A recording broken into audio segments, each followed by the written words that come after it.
Mas Ari, pernah nggak terlibat dalam cinta segitiga? Ini belum pernah diceritain juga nih dimanapun nih. Mas Ari, aku siap dimadu. Gua buka toilet lah, mau keluar di depan gua tuh orang yang tadi tuh nyerang gua. Lu bayangin lu boker tapi di depan lu ada orang.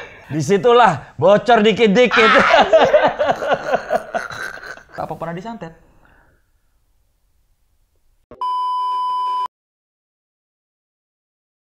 Sebelum lanjut nonton video ini, jangan lupa tekan tombol subscribe, nyalain loncengnya, like, dan share ke teman-teman kalian. Halo saudara-saudara. Gitu nggak kalau di vlog lu openingnya? Oh, kalau gue gini. Halo teman-teman sebangsa dan setanah air, kembali lagi di Ari Lasio. Oh. Tapi gue niruin lu ya sekarang ya. Teman-teman sebangsa dan setanah air. Kan kita sebangsa dan kan belum tentu ditonton orang luar negeri lah. Siapa tahu ada ya orang kita tapi yang sedang di luar negeri. Karena nggak ada terjemahan bahasa Inggris. Nggak gue nyalain. Adalah Taiwan banyak yang nonton lah. Tapi orang lokal juga. Iya. Gue tiruin lu ya. Ayo. Halo saudara-saudara. Kembali lagi di Soleh Solihun Interview. boleh ya. Boleh. Teman-teman sebangsa tanah air, sekarang gue sedang bersama seorang pemuda mahasiswa lusuh yang akhirnya berada di titik ini. Sebuah perjalanan yang tidak disangka-sangka meskipun masih agak lusuh. Soleh Solihun, salah satu interviewer, YouTuber favorit gue. Terima kasih. Beneran. Terima kasih. Tapi collab siang ini agak aneh nih, Le. Ya, enggak aneh sih, lu aja yang merasa diri aneh. Netizen pasti bilang aneh. Enggak. Lu nggak percaya. Masa sih begini aneh? Makanya pas lu WhatsApp, gua pikir lu meminta gua ngapain. Biasa aja buat gua mah. Biasanya mereka tuh menuntut, karena ini Ari Lasio udah mulai ditonton banyak orang. Ketika gua itu lebih banyak narasumbernya yang nanya ke gua, itu kayak gimana sih ini? Kok kayak acaranya siapa gitu? Aneh-aneh. Makanya gue umumin dulu nih bahwa ini aneh gitu. Tapi kan tetap Ari Lasio karena kan di channelnya Ari Lasio dan di rumahnya Ari Lasio. Iya, serta di ruangan Ari Lasio juga. Iya. Dan ini dia yang minta. Jadi apapun yang kalian tonton di YouTube-nya Ari Lasio, itu ya Ari Lasio, nggak usah komen. Jangan marah-marah dulu. Bukan marah-marah. Gue mencoba meluruskan. Sama seperti gue tadi cerita bahwa ada disuruh nanya malah apa? Malah request. Jadi gini lah, teman-teman semua. Ini kemarin kan gue bikin Q&A. Ada udah sekitar 1.500 yang masuk, tapi kan nggak mungkin. Di bagian pertama kemarin gue udah bikin, gue nanya sendiri, gue jawab-jawab sendiri. Dan rasa-rasanya untuk bagian kedua ini gue akan minta salah satu pewawancara favorit gue untuk mewakili teman-teman yang udah nanya via YouTube, via Instagram. Yang kemarin YouTube udah gue jawabin. Sebenarnya mau diajak Gofar satu lagi ya. Satu lagi Gofar. Cuma ganti HP dia, ganti nomor. Dan gue DM juga nggak dijawab. Mungkin kepencet general. Jangan lu di-block sama dia. Kalau di-block kan nggak bisa lihat. Ini masih muncul terus di dia. Sementara gue mau komen, gengsi. Masa, Far, buka DM dong, gengsi kan banget. Kan banyak yang gitu. Yang gimana? Orang suka, cek DM dong, cek DM. Tapi kenapa lu gengsi bilang gitu sih? Kan lu udah terkenal.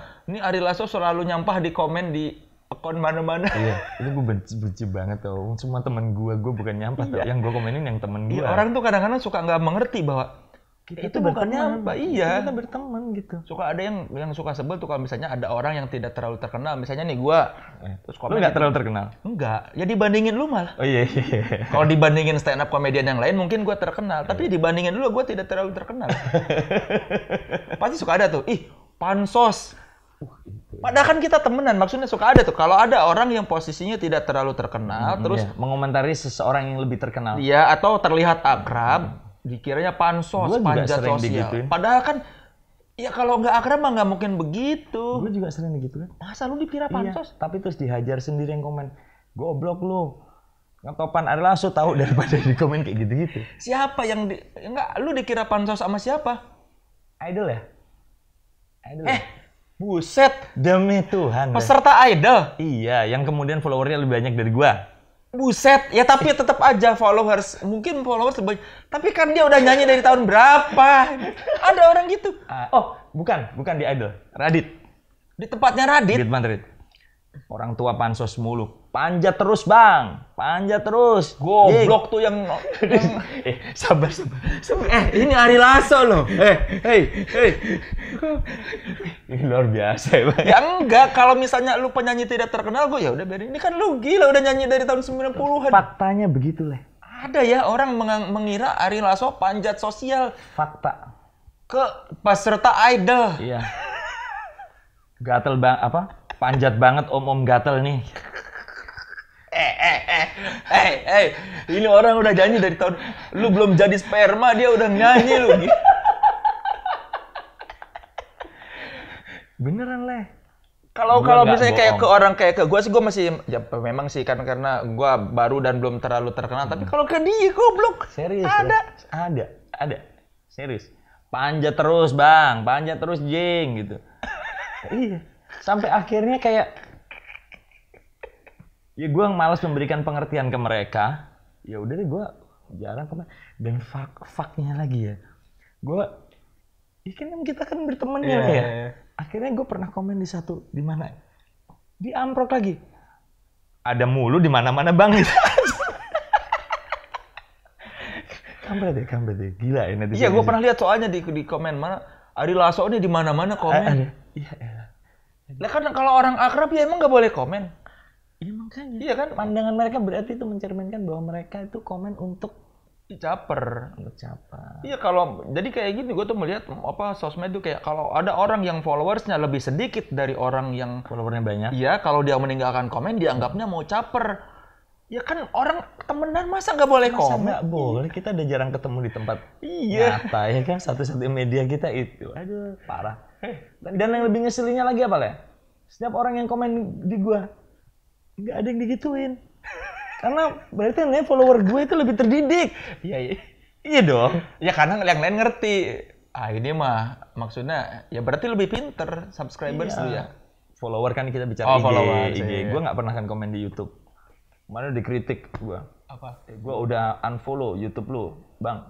Gue nggak pernah balas komen, di like aja nggak pernah. Akhirnya sekarang oke, karena ini iya ya ternyata perlu perhatian juga ya, sama seperti kayak gue Instagram. Juga sih. Ya akhirnya gue like lah yang bagus, komennya gue like. Gue nggak pernah. Ya, jangan dibiasain, makanya. Nggak teli.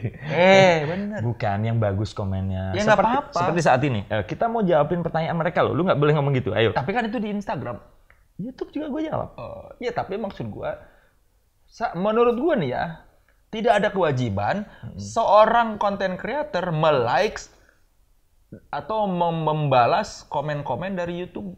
Tapi kalau gue suka, ya nggak apa-apa. Cuma bukan karena bukan kewajiban. Iya, bukan karena disuruh. Bukan. Gue tuh tidak dengan serta-merta semua nggak yang bagus ini. Ini asik nih idenya bagus. Cuma menurut gue kadang-kadang netizen YouTube tuh yang paling banyak demanding. Bener lah. Dibandingkan semua netizen. Bener lah. Dibandingkan Instagram, atau Twitter kan, mengatur, paling ngerti teknis. Iya. Noise bang. Udah 300.000 subscriber, beli dong mikrofon clip on.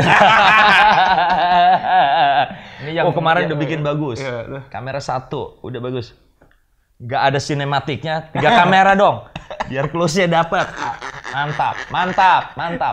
Sekarang yang edit nih nggak bagus nih. Iya, editannya begitu sepi, nggak ada soundnya. Dikasih sound, norak bang. Gitu. Padahal ya maksudnya kan tidak ada yang memaksa mereka buat nonton. Analisa lu kenapa leh? Iya maksud membaca psikologis tuh analisa lu apa leh? Coba leh. Ya emang pada nyebelin aja orang. Itu orang Indonesia atau just netizen? Kayaknya semua netizen gitu deh. Di seluruh dunia? Kayaknya ya, karakternya seperti itu. Mungkin mereka merasa sudah meluangkan kuota atau effort waktu, sehingga berhak maki-maki. Berhak menuntut sebuah kenyamanan. Iya. Padahal kan kalau misalnya kayak kita makan di restoran, kita komplain sama itu kan kita udah, maksudnya kayak udah mengeluarkan sejumlah uang.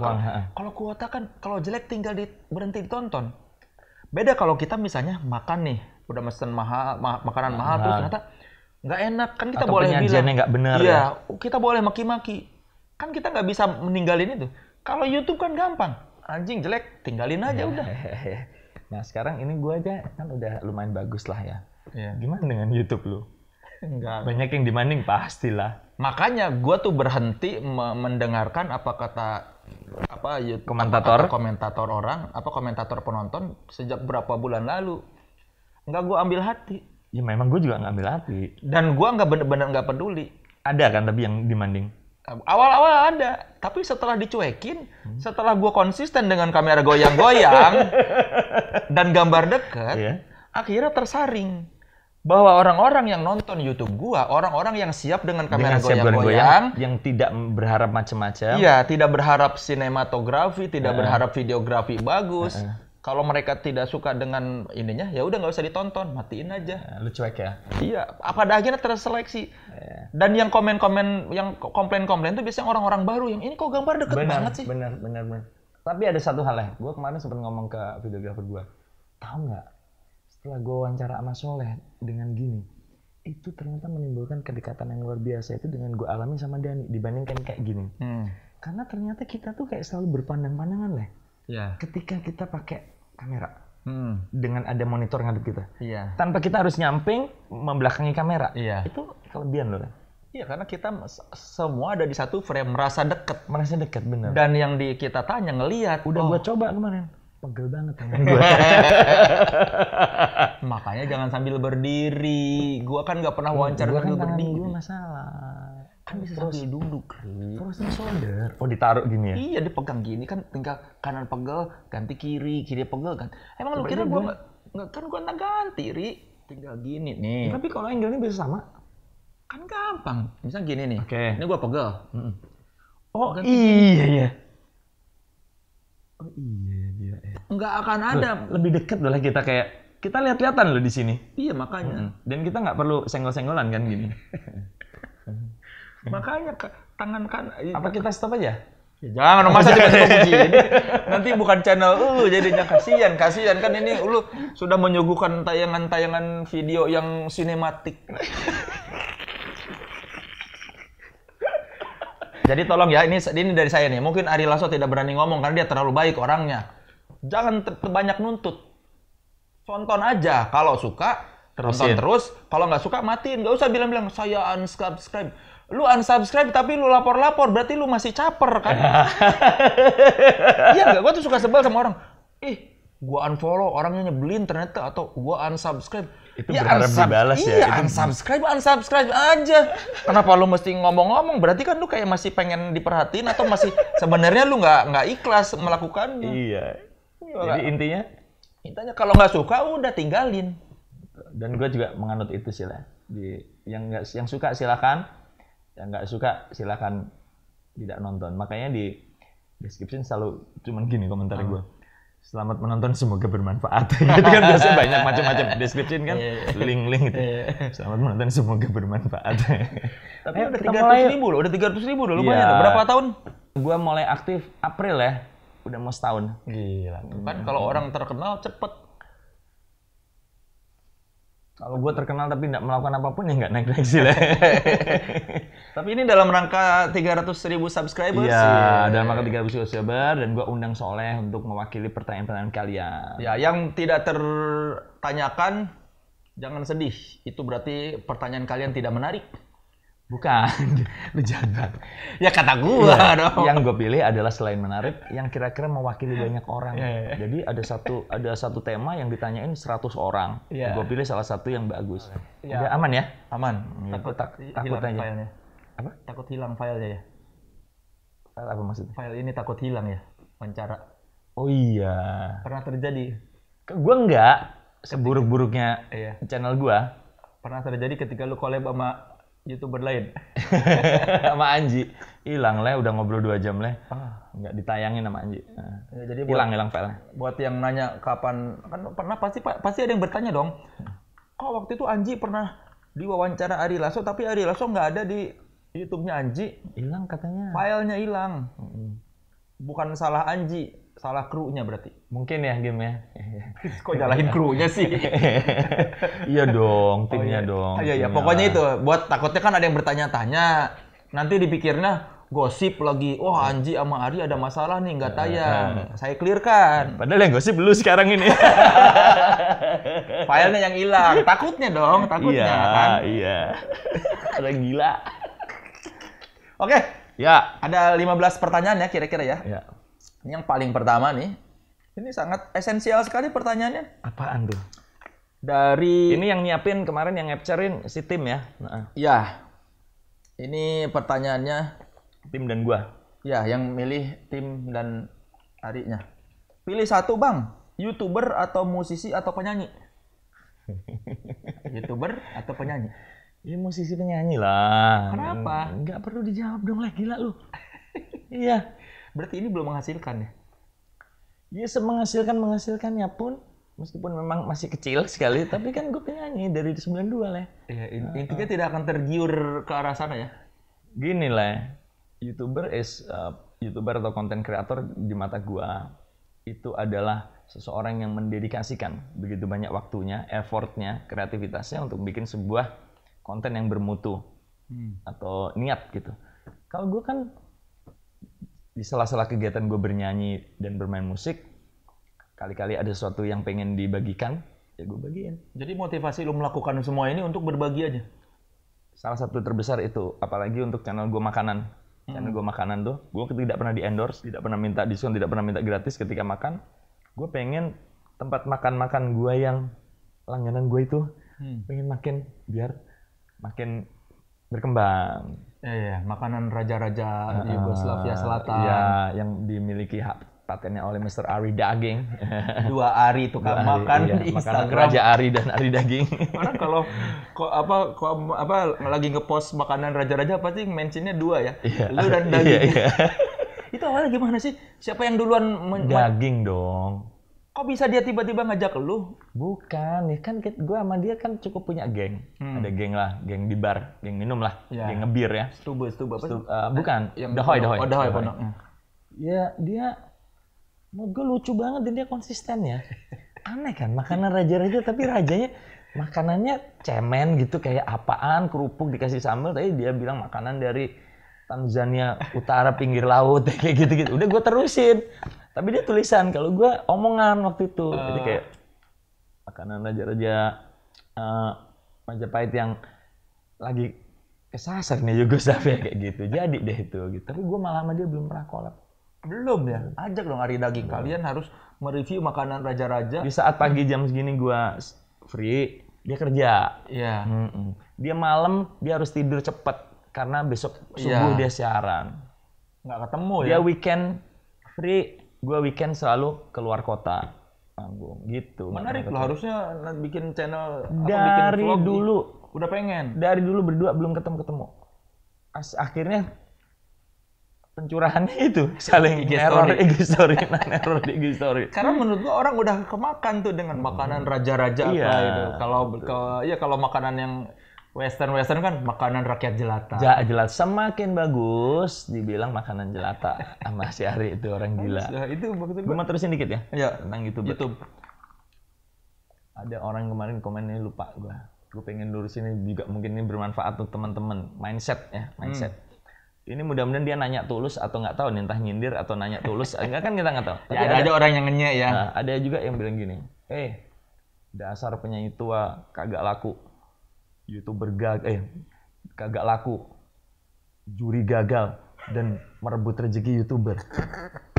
Ada tuh, tapi gue lupa ya. Bilang gitu. Kok disebut juri gagal? Ya orang dia kepake terus berarti tidak gagal dong. Ya itulah. Kalau 1 episode terus diganti baru juri gagal. Ini kan atau 3 episode langsung diganti, seasonnya masih panjang gitu. Ini kan sampai grand final ada, berarti tidak gagal dong. Dan 2 season udah. 3 season malah sama satu. Enggak, maksud gue gini loh. Ini temen-temen ya. Nggak boleh, jangankan bukan buat gue, tapi ke siapapun lu jangan menyoroti seseorang dari sudut pandang lu secara sempit. Yang memotivasi gue bikin sesuatu lebih kreatif ini salah satunya kayak orang-orang kayak Soleh, kayak Deddy Corbuzier, kayak Radit, kayak Anji, yang mana mereka YouTuber, mereka sama sekali tidak merasa direbut rezekinya gitu lah. Nah dia yang mungkin baru nyoba-nyoba jadi YouTuber, merasa terebut rezekinya. Rezeki itu kan di tangan Tuhan ya lah ya. Iya, udah ada yang ngatur. Nggak ada. Cuman gue Gitu. suka gini, ketika YouTuber sukses terus dia masuk TV, dia tidak dibilang YouTuber nggak laku. Atau Masuk ke YouTuber TV. merebut lahan host. Iya. Iya. Nggak pernah ada tuduhan bahwa di YouTube udah nggak laku ya jadi masuk ke TV. YouTuber gagal masuk TV. Iya, ya. ketika Kayak orang di TV atau sukses. yang pindah ke YouTube dibilangnya udah nggak laku ya di TV. Kenapa tuh lah? Iya kan tidak adil. Berarti ya harusnya ya menyambut gembira aja kalau kata gue ya. Ari Lasso akhirnya mau bikin channel. Kita bisa lihat lebih banyak Ari Lasso. Yang tidak kita lihat di TV. Iya. Harus. Itulah mindset menyambut segala sesuatu dengan riang gembira. Iya, selama kontennya maksud gue tidak yang menjelek-jelekan, tidak fitnah. Kalau nggak suka ya, Iya. nggak usah nonton gitu. Ya, tapi kan maksudnya suka kayak nggak fair menilainya gitu. Itu caper atau nggak sih menurut lo? Pola pikir sempit kalau kata gue ya. Itu gue bilang. Pola pikir sempit itu yang bikin kita mungkin agak susah maju. Iya, orang tuh kadang menilai kesuksesan tuh kayaknya terlalu, kalau di TV udah enggak terus tiba-tiba masuk YouTube berarti udah enggak sukses atau gagal. Ya kan bukan berarti begitu juga ya. Kan kesejahteraan seseorang tuh tidak semata-mata dinilai dari layar kaca. Layar kaca dan layar handphone. Iya. Lu nggak tahu yang terjadi di belakangnya kan. Barangkali gue banyak utang. Gitu ya tentang YouTube musisi Ari Lasso is a musician. Gue bukan YouTuber sama sekali, merendahkan YouTuber lah kalau gue sampai bilang gue ini YouTuber karena konten gue ini gue bikin hanya di sela-sela saja. Berarti kalau ditanya lu tetap penyanyi ya, bukan gue konten kreator juga atau bukan. Gue ini cuma sebagai dokumentasi gue aja perjalanan hidup gue. Iya, supaya Ari Lasso bisa mencurahkan apa yang ada di kepala dia tanpa dan salah kali-kali bermanfaat tanpa apa? Tanpa salah kutip. Seperti Tribun News. Halo teman-teman Tribun, udah ketemu. Halo teman-teman Tribun News. Thank you untuk selalu tetap mengutip, tapi hati-hati jangan salah. Iya. Emang paling udah baikan. Ya, paling sebel sih kalau salah kutip tuh. Ada baiknya ditanya dulu ya konteksnya apa ini. Takut salah kutip ya.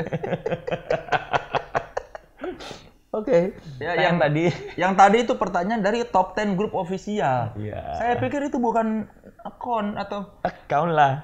Grup apa kalian? Top 10 grup official, sosok official. Kalau orang memberi nama official Soleh, mindset positif Soleh. gua nanya bukan. Nanya nggak gitu. Itu tadi grup apa kalian Gitu. Nada gua kadang-kadang semangat. Ya, gitu nggak semangat sih. Kenapa top 10 grup official? Tanya nanti biar jawab lagi ya. Grup apa sih? Jangan marah sama Ari ya, kalau marah sama saya kalau saya mau komentari. Ingat ya, semua komentar-komentar yang kalian tidak suka itu datang dari saya pribadi, bukan dari Ari. Takutnya kan nanti pada marah. Nggak masalah, orang berhak marah kok. Yang mana lah itu serah. Mas Ari dari Lala_S25, pernah nggak jenuh dalam bermusik dan biasanya kalau sudah jenuh apa yang dilakukan? Terus ini kan kalau lagi bete biasanya ngapain? Kata Magdalena Rosmala. Lebih suka nightlife atau yang religi-religi? Kata Saturn Pattern, berapa koleksi vinil yang Mas Ari ada? Ini beda pertanyaan nih. Ya tapi kan itu Ya, hobi. ya. Oh ini mirip ini. Nah ini yang dua dulu nih. Pernah nggak jenuh bermusik? Terus kalau lagi bete ngapain? Jenuh musik sering banget. Kenapa? Ya, gue akhir-akhir ini kan selalu manggung di acara-acara 80% internal. Ya, yang mana pol-polan itu 1 jam. 1 jam itu kan 10 lagu sampai 12 mentok. Sementara kalau dihitung hits gue mungkin ada 20 sampai 22. Tapi the biggest hits yang menjadi selalu request itu kan antara 8 sampai 12 itu. Jadi nyaris 80% manggung gue itu lagunya itu lagi. Jenuh sering. Tapi kejenuhan itu terus langsung hilang lah begitu di atas panggung. Itu hilang bener.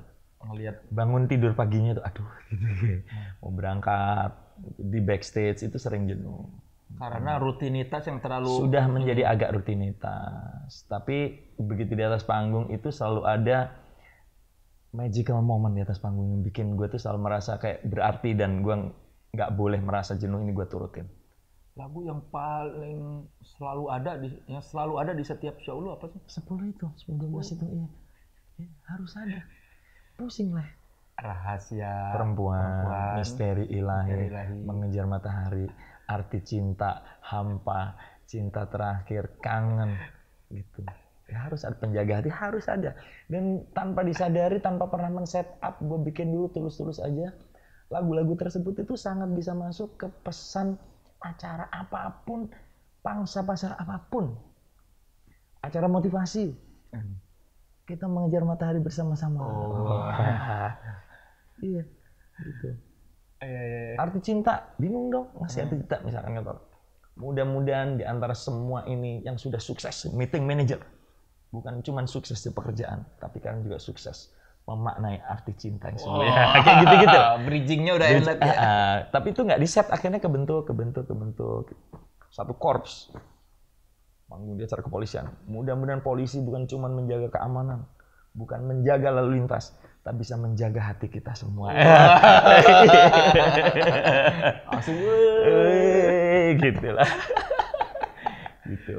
Berarti lu harus bikin konser tunggal yang lu membawakan lagu-lagu yang tidak pernah lu bawakan. Tentunya kayak konser tunggal gue yang kemarin. Jangankan konser tunggal ya. Setiap konser berbayar atau di kafe, itu gue bisa sampai 16 sampai 18 lagu. Itulah disitulah gue keluarin tuh. Setlist yang kayak kemarin konser tunggal gue yang batal itu. Gue 27 tahun kan karir itu. Itu 27 lagu gue siapin lah. Buat itu ya. Karena gue juga pengen bawain yang lain gitu. Iya. Ada nggak sih satu lagu yang dari lu zaman Dewa sampai sekarang belum pernah dibawain? Ya banyak banget dong. Banyak sekali. Banyak banget. Ada yang nggak yang pengen banget lu bawain terus maksudnya kepikiran dari dulu gue pengen bawain ini, penasaran. 3-4 tahun terakhir ini agak sulit berpikir di situ. Waktunya rapat sekali. Tapi kita punya stok 20 lagu ready to play. Ready to play Alas Band tuh punya 20 lagu ready stock.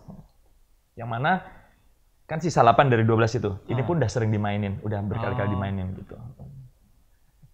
Tenang, Ari Lasso tidak akan jenuh selama. Oh, kalau jenuh ngapain ya? Iya, kalau jenuh ngapain? Gue punya hobi ngumpulin vinyl nih. Iya, hobinya musik, main musik, hobinya dengerin musik. Iya. Motret juga kadang-kadang. Jadi buat yang tanya seserius apa Ari Lasso dalam hobi mendengarkan musik, serius. Cukup serius ya. Karena kalau dilihat ini amplifier, speaker, turntable, pokoknya pemutarnya serius. Iya, terima kasih. Karena di rumah saya tidak seserius ini. Iya, terima kasih. Sudah. Budget saya tidak sebesar ini. Budgetnya tidak serius. Ya.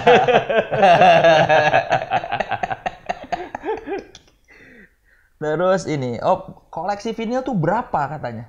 Koleksi vinyl, itu siapa yang nanya tadi? Dari Saturn Pattern. Koleksi vinyl, ini satu boxnya 60 ya kira-kira ya, 60 ya. 1, 2, 3, 4, 5. 1, 2, 3, 4, 5. 20 kali 5. 1000 lebih lah sama yang di bawah sama yang di luar. 1000 lebih. Yang 1500 pertama dibeli ya. yang mana? Biasanya orang dikasih gue pertama. Iya, yang pertama apa? Yang dikasih karena pembelian kedua gue udah kayak beli langsung 10 gitu di pasar. Yang pertama gitu. dikasih apa? Itu tuh mumpung masih ada di samping game. Oh itu? Iya. Coba sini kita lihat. Dikasih Pak Albert. Lu tahu Pak Albert dong? Albert Jarum. Mega Pro. Iya, Mega Pro. Jarum. Ini. Band apa ini? GRP. GRP Live. Dave Grusin. Lee Ritenour. Lee Ritenour gue tahu. Ini. Kenapa dia ngasih itu Pak Albert waktu itu? Karena waktu itu gue setting turntable juga langsung cukup serius, dikomporin dia. Lu mesti coba pakai ini, kalau sound lu udah enak berarti udah bener sound audio lu gitu. Oh jadi lu beli ini dulu sound system segala macam baru beli kan gue main CD dulu. Oh, udah punya. Iya. Punya CD, terus turntable-nya dibeli.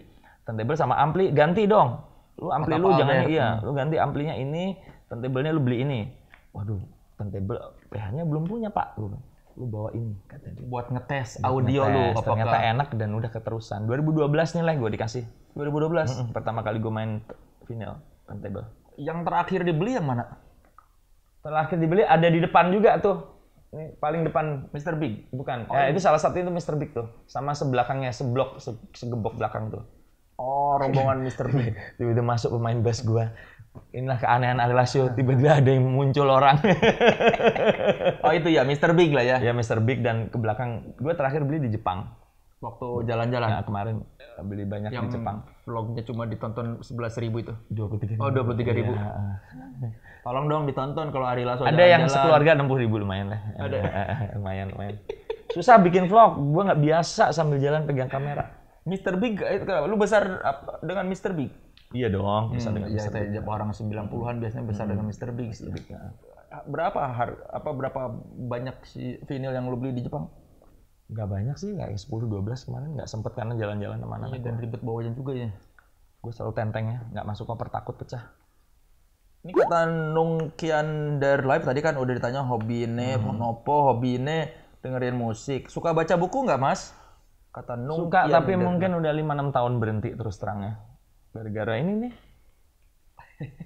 Ini lebih banyak mainan asik ini. Ini buku gue cukup banyak lah, dan ini udah gue baca semua di kanan kiri itu.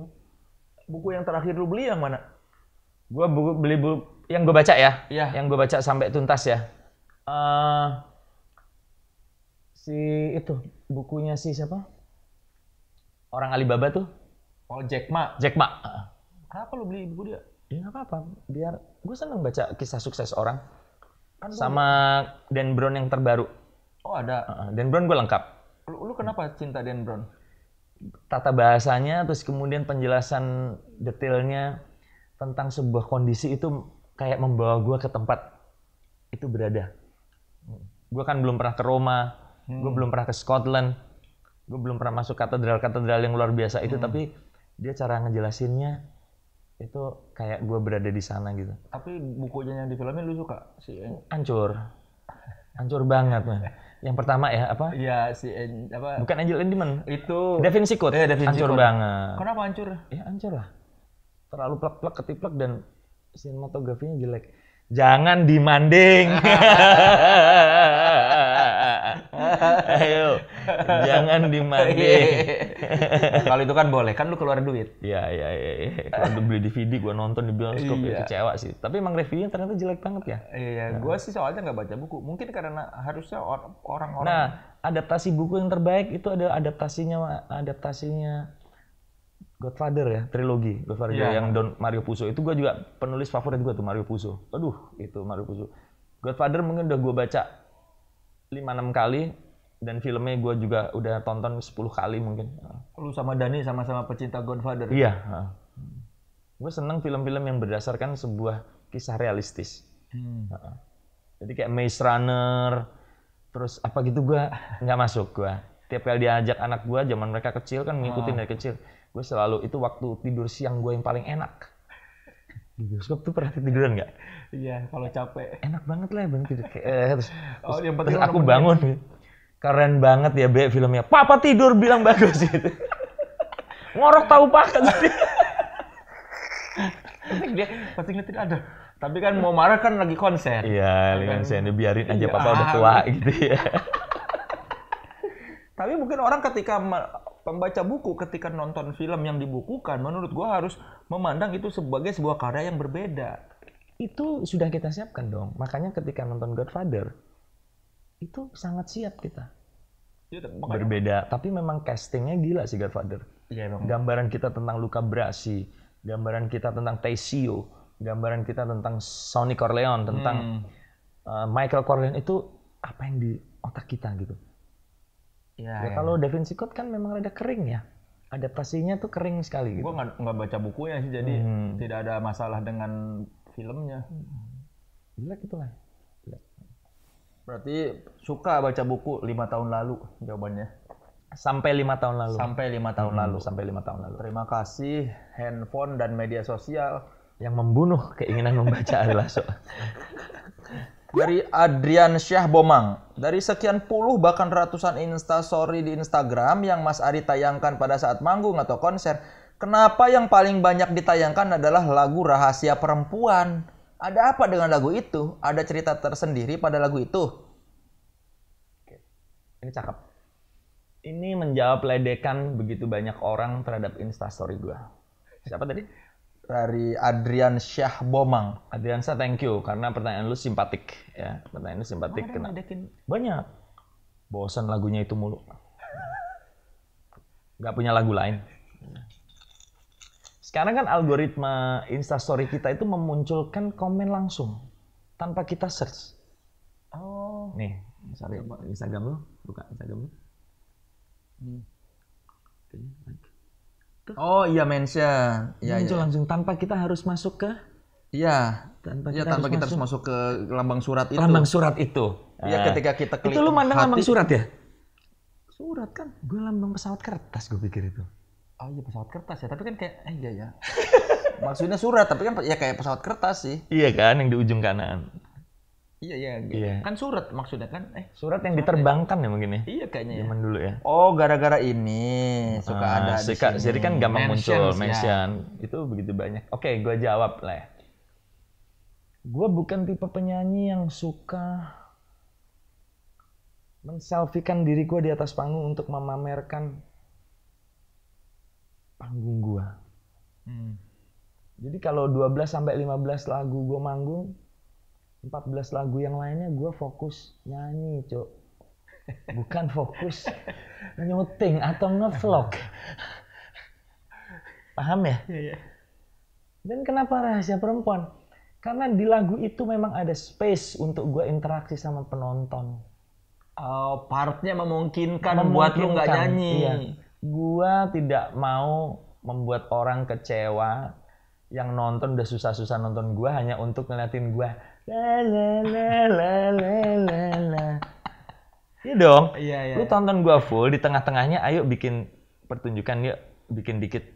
Dan itu pun selalu gua ngomong, tidak semua show gua gituin karena waktu Rahasia Perempuan semua nyanyi dari awal lagu Rahasia Perempuan itu udah mendekati akhir lah. Jadi gua bilang, penonton malam ini masuk kategori layak Instagram story. Oh. Keberatan nggak gue syuting nih? Atau gue nyanyi terus, oh story dong, story gitu. Jadi story pun ya nggak ada wajah gue gitu. Nyutingin penonton gitu, udah gitu.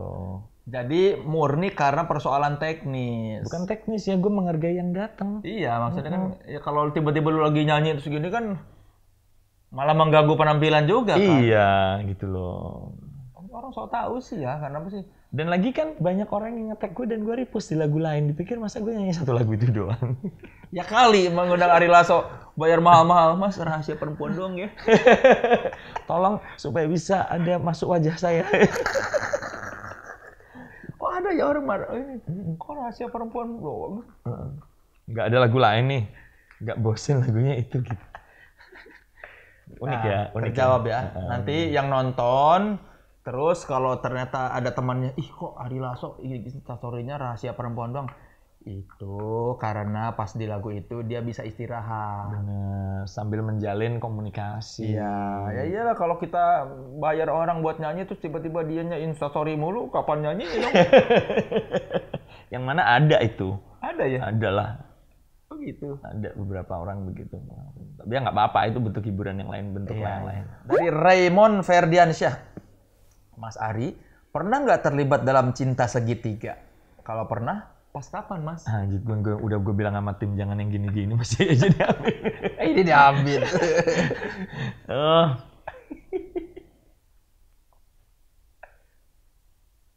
Mungkin pernah ya. Sebelum menikah? Iya dong, gila lu. Takutnya nanti ada wartawan salah kutip. Sebelum menikah. Ini adalah mantan wartawan yang gaji sebulannya hanya kalah dengan 2 kali manggung stand up, guys. Gue stand up 2 kali udah ketutup gaji sebulan, kata dia. Mungkin pernah lah. Nah. Kok mungkin? Lu tidak mau cerita lebih lanjut? Tapi tayang apa enggaknya kita ntar tanya bini gue ya. Iya, kan ini tidak melibatkan bini lo enggak? Ya melibatkan justru. Jadi long story short ya. Bini gue tuh pacarnya orang lain lah gitu. Oh gitu. Itu kan bukan cinta segitiga. Cinta segitiga? Sempet segitiga lah. Meskipun akhirnya satu kakinya dipatahkan.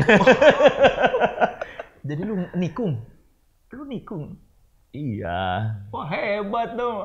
Ya nggak hebat juga, bukan prestasi itu. Ya enggak dong berarti. Ya itu bukan hebat. Keralat kata-kata itu. Berani. Iya. Aduh. Kan kalau selama belum janur kuning. Lu jangan banyak nanya, tapi gue yang jelasin ya. Lu bisa melebar kemana-mana, itu keahlian lu. Ya pokoknya waktu gue deketin bini gue, ternyata dia sudah punya pacar yang tinggal di luar negeri deh, gitu. Sedang sekolah di luar negeri. Ya fair lah itu.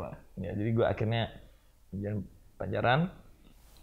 Dan gue juga sebenarnya tahu juga dia sudah punya pacar dan masih pacaran gitu loh. Jadi gue tuh kayak dimadu gitu lah. Tapi akhirnya memilih gue gitu. Ya nggak apa-apa kalau kata gue itu masih aman. Kecuali dia menikah dengan orang Oh lain. enggak. Kalau selama pacaran mah itu masih kan aman. cinta segitiga, bukan pernikahan segitiga yang ditanyain. Iya, aman. Menurut gua sih aman. Ntar gue izin dulu. Ini gua. Itu aman lah, lagian udah lama kalian menikah, maksudnya tidak Dia tahun it was 96. ya, apa-apa lah kalau Aku yang menjadi pelengkap kaki, bukan aku yang dikakiin ya. Tahu maksudnya kan? apa itu? Kan ini bini gue gini, ini kita sudah punya kaki satu, Ya. masih persegi panjang, jadi segitiga gue. Tapi kan yang penting sekarang bahagia. Amin. Itu tidak membuat lu brengsek kok. Kalau kata soalnya, astagfirullahaladzim. Kata Sela Septia, mau tanya dong Mas Ari, hal apa yang jadi alasan untuk tetap kuat dan bertahan ketika dahulu berada di posisi terendah sekalipun, dan pesan dan pelajaran apa yang bisa diambil buat siapapun di luar sana yang sedang berada di titik terendah hidupnya? Bagus ya. Bagus. Gue sebenarnya waktu zaman keluar dari Dewa, memutuskan untuk galau dan keluar dari Dewa, itu sempat ingin kembali kuliah. Kuliah apa? Kuliah ekonomi. Gue dulu manajemen, gue cuti di semester 5 dengan IPK yang harus disebutkan karena IPK-nya 2,7 guys, lumayan ya. Iya. 2,7. Tapi nyokap gue dalam keadaan sakit bilang bahwa tidak mungkin Tuhan memberi kamu bakat sehebat ini untuk membuat kamu sengsara. Pasti ada yang salah dengan cara hidupmu. Jadi jangan berhenti bernyanyi ya. Oh iya ya. Akhirnya gue nyembuhin diri. Dia bilang gini, kalau kamu sembuh drugs, mama yakin kamu pasti akan sukses. Karena waktu itu kan gue ngeband, ada duit, tapi kan bangkrut, miskin, dan hancur badan gue, fisik gue. Karena gue pakai drugs. Pesan untuk orang lain, ya dia tanya pesannya apa? Untuk posisi terendah. Posisi naik turun dalam hidup itu biasa ya lah ya. Biasa banget. Tapi yang menjadi tidak biasa adalah kalau kalian berhasil bangkit. Kenapa bisa berhasil bangkit? Ya tentunya lu cari teman-teman yang suportif. Lu jangan mudah menyerah, dan lu yakini apa yang lu jalanin. Masalah hasil besar kecil itu selalu relatif kok. Tapi berarti intinya harus kita bercerita ya bahwa kita ini sedang ada masalah ya. Jangan dipendam ya, harus cari teman yang tepat. Cari teman yang tepat. Ya, buat Sela, kalau kamu mungkin sedang ada di titik terendah, cari teman, cerita aja ya. Cerita. Karena langkah pertama kan harus cerita sebetulnya. Kan kita tidak tahu saran dan jalan keluar itu datang dari mana. Iya. Kadang-kadang dengan melihat apa di jalan, terinspirasi gitu. Sama sebetulnya mungkin kalau dari pengalaman Ari Lasso itu kembali ke ibu, orang tua. Yes. Restu ibu kan pada Restu akhirnya ibu, yang membuat lu bangkit dan sukses. Kalimat itu gue inget. Ibu gue lagi itu sedang dirawat di rumah sakit William Booth di Surabaya. Gue sampai inget masih sekarang. RKZ ngomong, nggak mungkin lah Tuhan ngasih kamu bakat sehebat ini untuk bikin hidup kamu sengsara. Mungkin dengan bahasa yang tidak sebaku ini karena nyokap gue lagi sakit ya. Nek kue waras, pasti kue kok sukses kok. Waras itu sembuh kalau kamu sembuh gitu. Itu sungguh adegan yang sinematis tuh sebetulnya tuh. Sayang kameranya nggak ada. Dan ini juga satu kamera, lu tuh gila ya, masih aja. Lu kayaknya yang sakit hati lu lah ya. Kameranya Wah gitu ya. Kayak gimana gitu, deng gitu. Nah, ini nih, dari dia Wulandari. Dia titik Wuryandari. Ini yang milih tim lu nih. Mas Ari pengen nambah istri nggak?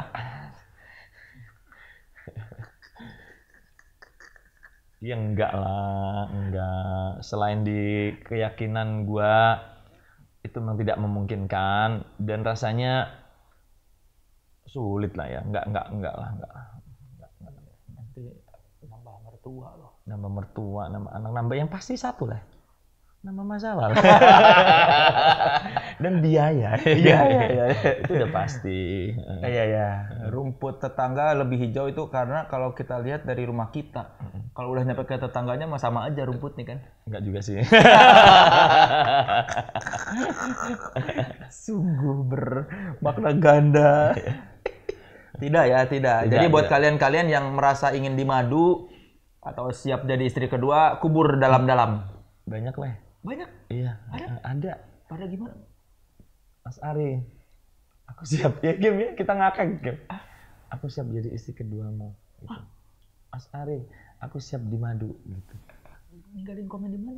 Ini Instagram lah. Iya. Ada lah, tapi nggak di sini ini Iya, nggak di di momen. DM gitu. Nggak DM dong, komen. Oh, komen. Entah iseng entah apa. Tapi mungkin setengah berharap mungkin ya. Ya entah caper tapi kalau kalimat itu keluar ada. Ya. Apa yang dicari dari Ari Lasso begini doang. Berarti lu masih menjadi fantasi perempuan di luar sana. Karena lu tahu rahasia perempuan. Oh iya. Agak garing sih. Soalnya bisa garing guys. Kata Ali Rockman 23. Rockman apa Rockman? Rockman tulisannya. Oh, Rockman itu kayaknya. Rockman. Rockman. Bahasa Jawa nih. Mas Ari tak tulis maneh engkene.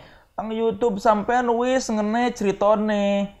Sekitar tahun 97 sampean karo Dewa 19 manggung di Banyuwangi. Katanya jarene yo Mas, saat itu di belakang panggung Mas Andra nesu ngamuk karena sampean mabuk narkoba. Apa yang dilakukan Mas Andra saat itu? Apa reaksi sampean saat itu? Inget suwun yo Mas, jolali rujak soto Banyuwangi legeng. Apa legeng?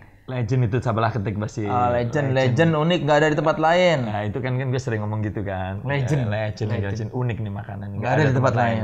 Gimana? Legend unik nggak ada di tempat lain. Iya, gue kebetulan ingat itu. Oh ya, 97 itu Dewa Lastur yang menjadi pemicu gue cabut dan akhirnya gue cabut. Tur 24 kota yang diadakan oleh teman-teman Deteksi.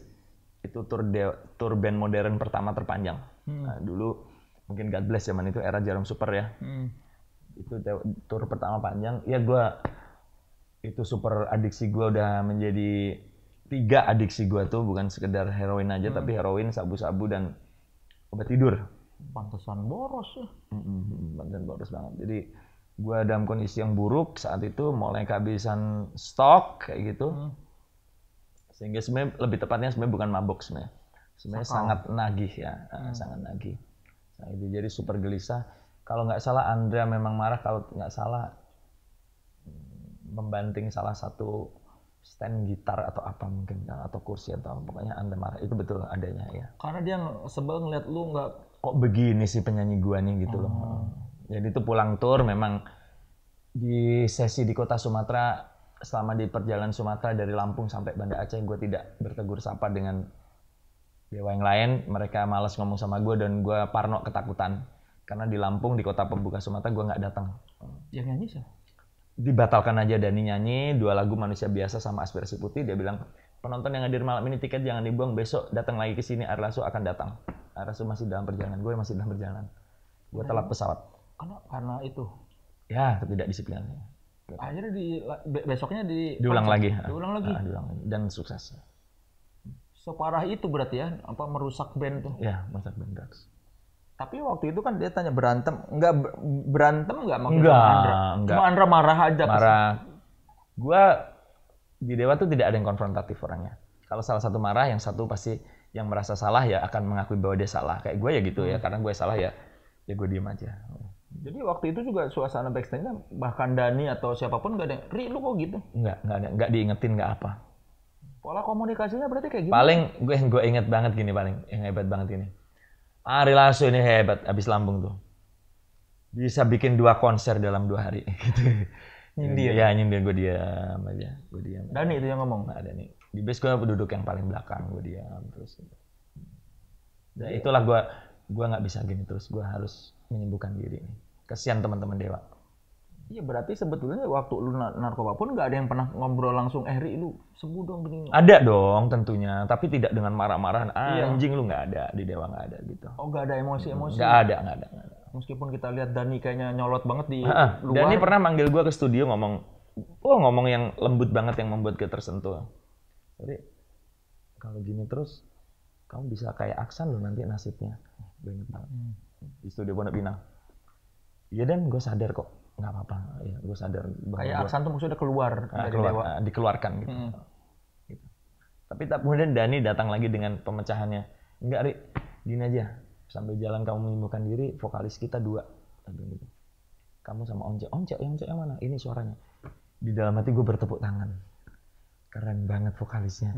Jadi gue bisa menghilang. gue cabut dari situ. Gitu. Ya, untung dapatnya bagus. Bagus gitu. Kan gue juga nggak mau dong Dewa jadi hancur gitu loh. Terjawab ya, mewakili pertanyaan-pertanyaan. Bukan berantem. Nggak berantem. Andra marah dan gue menerimanya. Iya, jadi kalau berantem kan cekcok atau bak-bik-buk. Ini enggak ada. Dewa nggak pernah ada seperti itu. Dewa nggak ada. Tidak temperamental ya orang-orang Dewa tuh. Temperamental, Andra keras, Dani lebih temperamental. Tapi rata-rata ketika salah satu menjadi temperamental, yang lain akan menenangkan pihak lainnya. Oh, jadi bukannya temperamental pada ini. Jadi kalau ini marah, ini Ya. cooling Kayak down. misalkan Aksan waktu manggung di Sabuga dilempar Aqua sama Dani. Dilempar sama Dani. Karena Dani masih sedang cari sound, Aksan langsung masuk intro. Dilempar. Aksan mau marah, Dani marah besar tuh. Itu benar-benar marah. Tapi Andra langsung menengahi. Enggak, sorry. Bukan Aksan yang salah. Gua yang nyuruh Aksan masuk. Oh. Gitu. Jadi selalu ada yang Mendamaikan. mendamaikan. Ya. Kan kita semestinya satu hati. Nah, ini ngomong soal berantem-berantem nih dari Rija Lunatic. Om terakhir berantem tonjok-tonjokan kapan dan penyebabnya apa? Gue bukan tipe orang yang suka mengadu fisik karena gue tahu fisik gue tidak kuat-kuat amat juga gitu. Meskipun Dani sebagai orang yang sangat doyan berantem selalu kalau ada masalah mengajak gue berdua karena dia yakin, Ri, kamu kalau berantem pasti kuat. Kamu naik gunung kuat, kamu main bola kuat. Berantem itu orang-orang tuh nggak terlatih paling semenit 2 menit kuat. Kamu push up bisa 80 kali, squat jam 1. Kamu pasti kuat, Ri. Kamu akan kuat sekali berantem. Orang-orang pasti kamu menang. Jadi kan dan berantem, dan yang diajak selalu gue. Enggak, dan gue nggak punya nyali sebesar itu. Udah nyali itu gampang, kecebur dulu aja pasti lu kuat gitu. Jadi itu fisikal banget orangnya. Fisikal, pemberani. Oh, dihajar lu pernah nggak? Maksudnya pernah ngeliat Dani langsung mukul orang? Sering lah. Oh ya? Lu sering. Dani itu luar biasa keberaniannya. Oh gitu. Bukan cuma nyolot maksudnya di umum. Dani itu, gue pernah lihat. Gue bukan lihat. Gue di kejadian setelah itu diceritakan. Dia tuh pernah dikeroyok 11 orang. Jadi dia dipalak preman.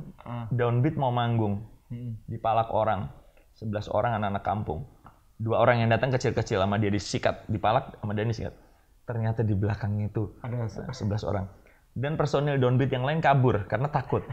Sama Dani dilawan 11 orang. 11 Iya, 11 dilawan. Sampai akhirnya dipisah. Terus pernah ada satu di sekolah kita banget dari sekolah sebelah yang tengil kita, sekolah satu komplek 4 sekolah gitu. Anak SMA 9 selalu datang ngeceng ke tempat kita. Kita lagi makan bakso sama Dani. Gua sama Dani lagi makan bakso nih betul. Gue tuh cuma ngomong gini dong, tuh anak tengil banget ya, Dan ngapain sih tiap pulang sekolah ke sini? Siapa sih, Rik? Itu loh, Dan. Oh iya ya, ngapain dia kesini? Bakso ditaruh, men. Dia nyebrang jalan dengan santai gini nangkang. Hei, pang. Nggak pakai basa-basi. Nggak basa-basi, gulung sampai di aspal dipisahin gitu. Sampai era Dewa ada nggak? Era Dewa, dirampok orang pernah. Kalian? Aku dirampok. Oh, enggak, lu apa? Satu band dirampok. Di mana? Di kos-kosan kita, di tempat rumah produser kita Harun di daerah Kuitang. Jadi ini belum pernah diceritain juga nih dimanapun nih. Lebih kan jago banget kan, mereka kan kampret banget nih. Kita mau berangkat syuting Kangen ke Jogja.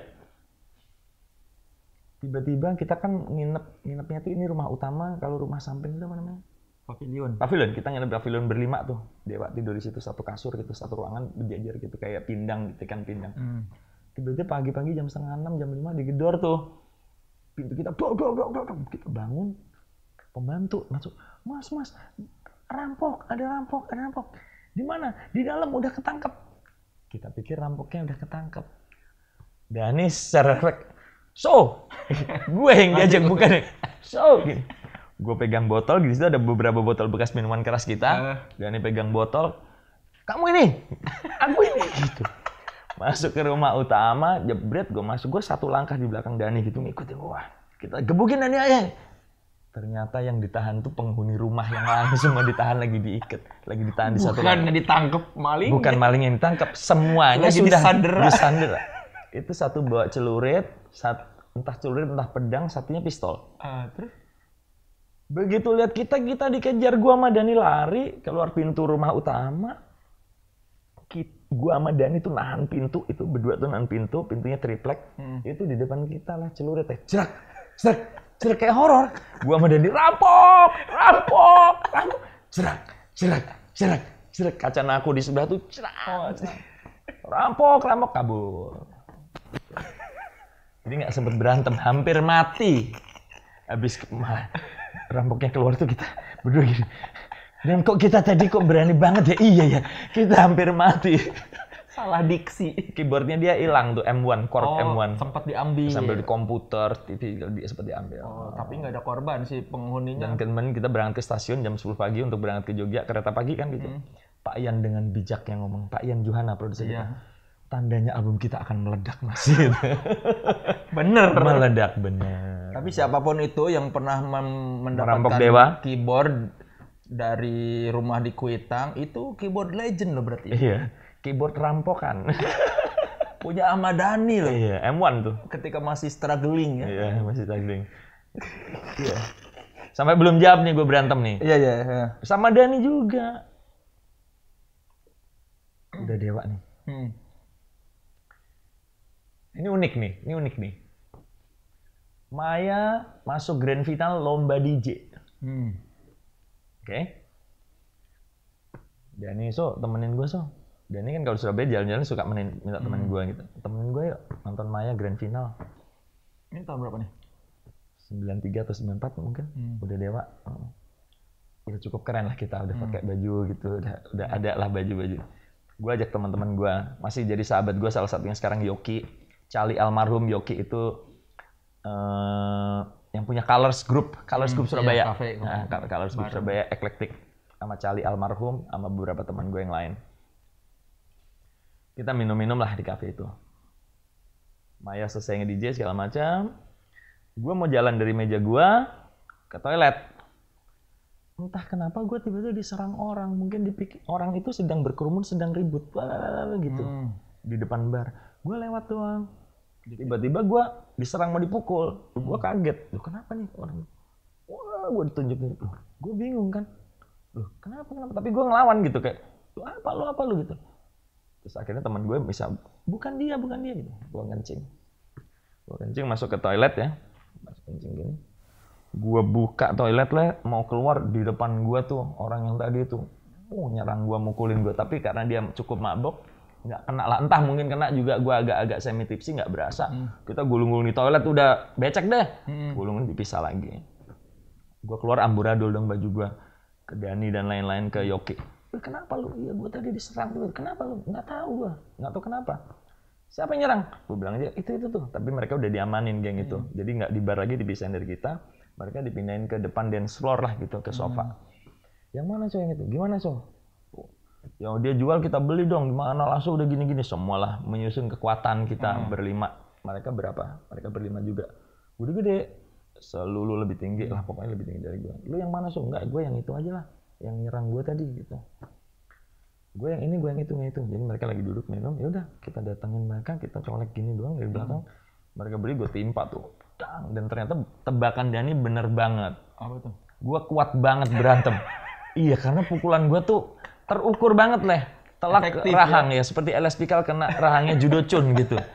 Dia jatuh, tapi gobloknya gua terlalu nafsu. Sebenarnya kalau jatuh itu kan jangan kita ikut kegulung, tendangin aja kan. Dari atas. Ya, tapi gua ikut nafsu seperti UFC, gua duduk di atasnya gitu. Terlibat jadi imbang lagi posisinya gitu. Ribut lah 5 itu sampai mereka terkalahkan telak lah akhirnya. Tapi kita diseret ke pos satpam. Tapi Cali dan Yoki itu kan bukan nama kosong di Surabaya. Jadi kita dilepas, si yang geng nggak jelas itu tadi diajar lah di pos satpam gitu. Sama security-nya. Tapi kita pulang. Itu pertempuran gue di bar terakhir tahun 93-94 tuh. Dan bukan gue yang nyari gara-gara juga. Tapi bukan. Momen menyadarkan omongan Dhani bener, lu bisa. Iya, dan kenceng banget ternyata pukulan gue. Hati-hati tuh. Enggak. Hati-hati sama Dani maksudnya. Dari Oksya _ Baladewa. Ah, ini Baladewa nih merasa paling lebih cinta dibandingkan yang lain pasti. Apa tuh? Mas Ari, lagu Dewa 19 Petuah Bijak itu liriknya untuk kamu bukan? Sadar nggak kamu? Kalau menurutku itu lagu untuk menyadarkan kamu waktu itu. Bener nggak? Salam Baladewa Palembang. Salam satu hati. Oh iya ya. Sahabatku coba angkat apa yang kau rasa kini. Duniamu pun berkerut, tak satu pun yang berarti. Sadarkah kawan lain menjilati hidup ini? Oh iya kali ya. Lu baru sadar? Oh iya kali Dani. Ntar gue tanyain Dani kali ya. Emang waktu bikin itu nggak nanya? Dan ini tentang apa? Enggak ya, mungkin tentang gue kali ya. Itu saat-saat album terakhir itu Panel 5 ya. Di momen-momen sebelum lu keluar ya? Refnya soalnya hari ini terlalu indah untuk diburamkan dan kau terus hitamkan jejak langkahmu. Oh iya ya kali-kali ya, dan ini melihat kelakuan gua kali ya. Hari ini terlalu indah untuk diburamkan ya. Iya, Lu ngerusak ini ya. Iya. Oh thank you nih siapa nih? Oksya Nanti Baladewa. aku akan tanyain ke Dani deh langsung deh coba. Benar-benar ini kamu Baladewa sejati karena menganalisa. Bukan cuma dengerin lagunya tapi menganalisa dibuatnya berdasarkan apa. Berarti dari dulu tuh lu nyanyi lagu Petuah Bijak tuh nggak pernah menyadari ini buat siapa ya? Gue pikir kan waktu itu semua pada kena drugs generasi itu. Gue pikir buat mereka.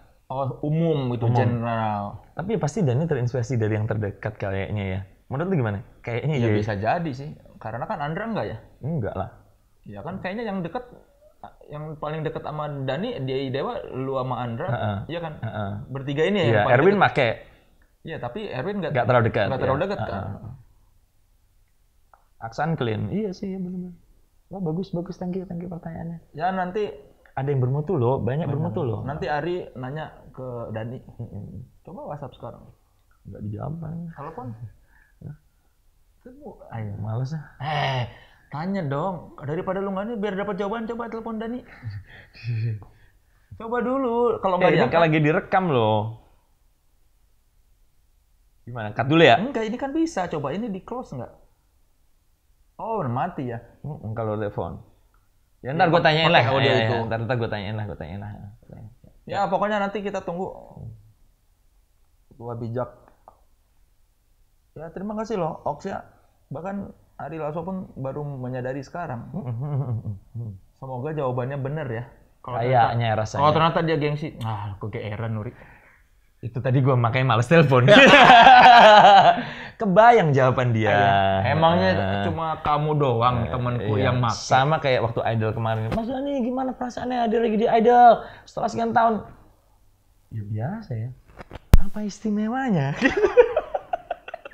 Oke. Ya. Ini dari Rolis Yanipar. Mas, pernah nggak waktu perform sesak boker BAB atau mau pipis? Kalau pernah gimana ngatasin? Jarang, karena gue orangnya sangat prepare. Tapi ada satu kejadian yang ambrol. Ambrol gimana? Ambrol, enggak, tapi membuat pertunjukan berhenti sejenak. Yes. Udah nggak tahan? Enggak, karena ini gue jarang, jadi gue ingat kejadiannya. Di Kandangan ketika tur, ini tur mengejar matahari. Berarti di bulan September 2004, gue inget tuh. Nah itu. Jadi di kota Kandangan. Kandangan itu sekitar 2 jam dari Banjarmasin, 2 jam 3 jam. Kita tidur di Banjarmasin. Karena Kandangan itu kita main siang karena malam izin tidak keluar, kita manggungnya siang di sebuah gor. Siang itu it means jam 1 jam 2. Tapi karena cek sound bla bla bla dan lain, kita berangkat pagi dari Banjarmasin. Berarti gue belum sempat bread. Ayo dong. Belum sempat ngebom. Dan hari itu memang tidak enak. Gua manggung, dari sebelum manggung udah gak enak. Terus manajer bilang, bokernya dulu. Nggak ada, gitu loh. Nggak ada WC. Ada WC. Terus? Jadi tidak memungkinkan, tidak ada WC yang bisa dipakai di gor itu. Tahulah kondisi gor Indonesia, apalagi di kota kecil. Aku tahan aja ya, aku tahan. Di atas panggung luar biasa rasanya keringet dingin yang serangan yang 7 menit sekali datang ya, teng gitu. Merinding sampai bentol-bentol tuh merindingnya. Untungnya di Mengejar Matahari ini di tengah-tengah pertunjukan dari 15 lagu atau 18 lagu itu di lagu ke-10 ada cast-nya hadir semua. Karena kita tur Mengejar Matahari. Fauzi Baadila, Fedi Nuril, terus dipandu Ujo, ada MC terus ngobrol-ngobrol tentang film itu serta muter potongan-potongan film itu karena dalam rangka promo film itu. Itu di lagu ke-10 mestinya. Tapi di lagu ke-3 atau ke-4 gue udah nggak tahan, bener-bener sakit dan menyiksa ya. Iya, harus nyanyi lagi. Iya. Ganti MC maju ya. Ini apa? Dimajuin segmennya. Oke. Tidak selesai di situ persoalan. WC-nya? WC-nya di mana?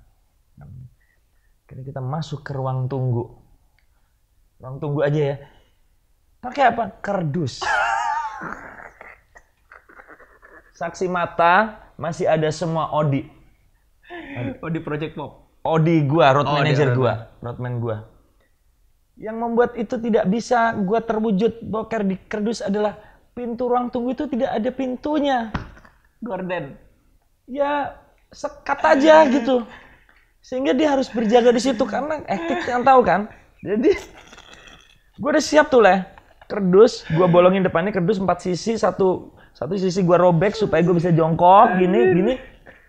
Tapi kenapa gua nggak bisa boker? Karena di depan gue 2 meter Odi berjaga gini sambil tutup gini. Ya gue nggak bisa lah. Lu bayangin lu boker tapi di depan lu ada orang.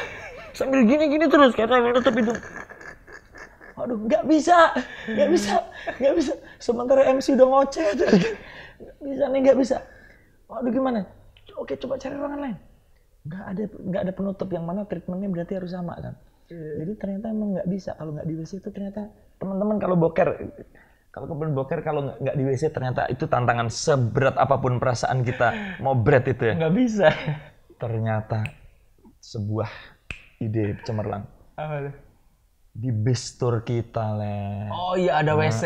Tapi parkirnya agak jauh dari gor.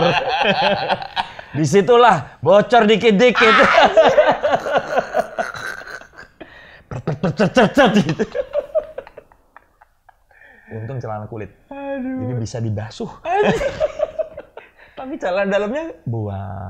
Jadi gua masuk ke bener-bener kemana lu kebayang lah celana Oscar ngelepasnya sebelum kan susah lah celana ketat lah. Ikannya susah lah di WC. WC-nya jongkok apa duduk? WC jongkok kecil, bis malam, bis malam. Jongkok. Itu udah agak berat itu lah.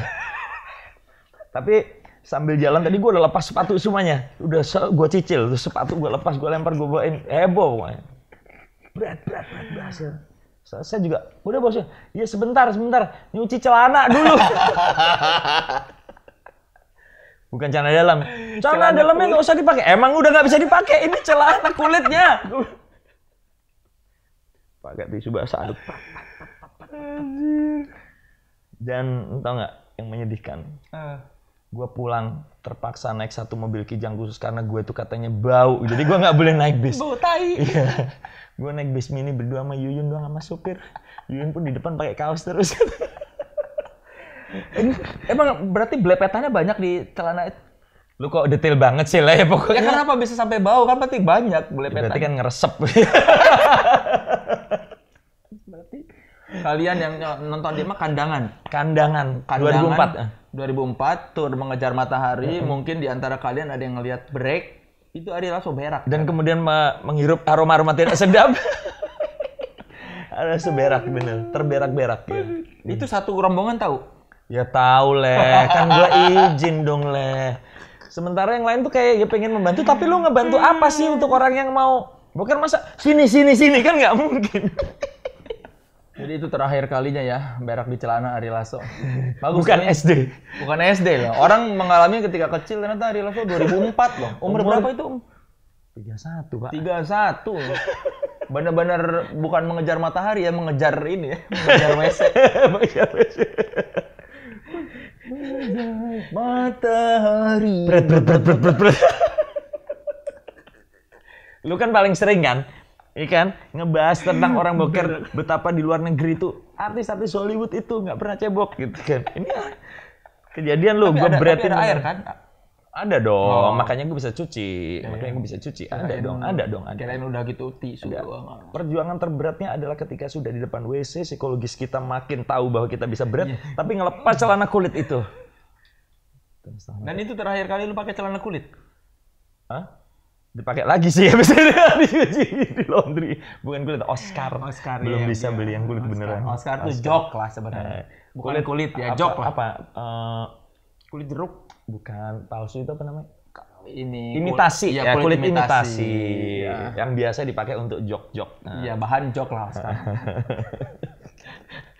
Oke. Menyala. Bina Siregar. Mas tanya ya, sebagai artis pernah nggak pakai susuk? Pernah pakai susuk nggak sih? Terus benar nggak ada persaingan gitu di antara artis sampai pakai santet segala? Apa pernah disantet, Mas? Waduh. Ya aneh juga kenapa dia nanya susuk ya? Berarti dia nggak yakin dengan karisma lu? Ya, susuk nggak pernah. Terbayang bentuknya susuk itu apa dan kemudian menggunakannya untuk meningkatkan apa itu tidak pernah terlintas sama sekali di benak gua. Sama sekali tidak pernah terlintas. Kalau Ari Lasso masih makan sate di ini berarti dia nggak pakai tusuk, nggak pakai susuk. Kenapa? Katanya orang kalau pakai susuk dia nggak boleh makan sate. Iya katanya orang kalau pakai susuk nggak boleh makan sate gini, nanti susuknya hilang. Katanya mitosnya. Ya, tapi kan ya itu aja pengetahuan gitu gue nggak tahu. Emang lu nggak mendalami mistik-mistik gitu? Enggak lah, sama sekali enggak lah, gila lu. Orang Jawa kan biasanya suka ada mistik-mistik.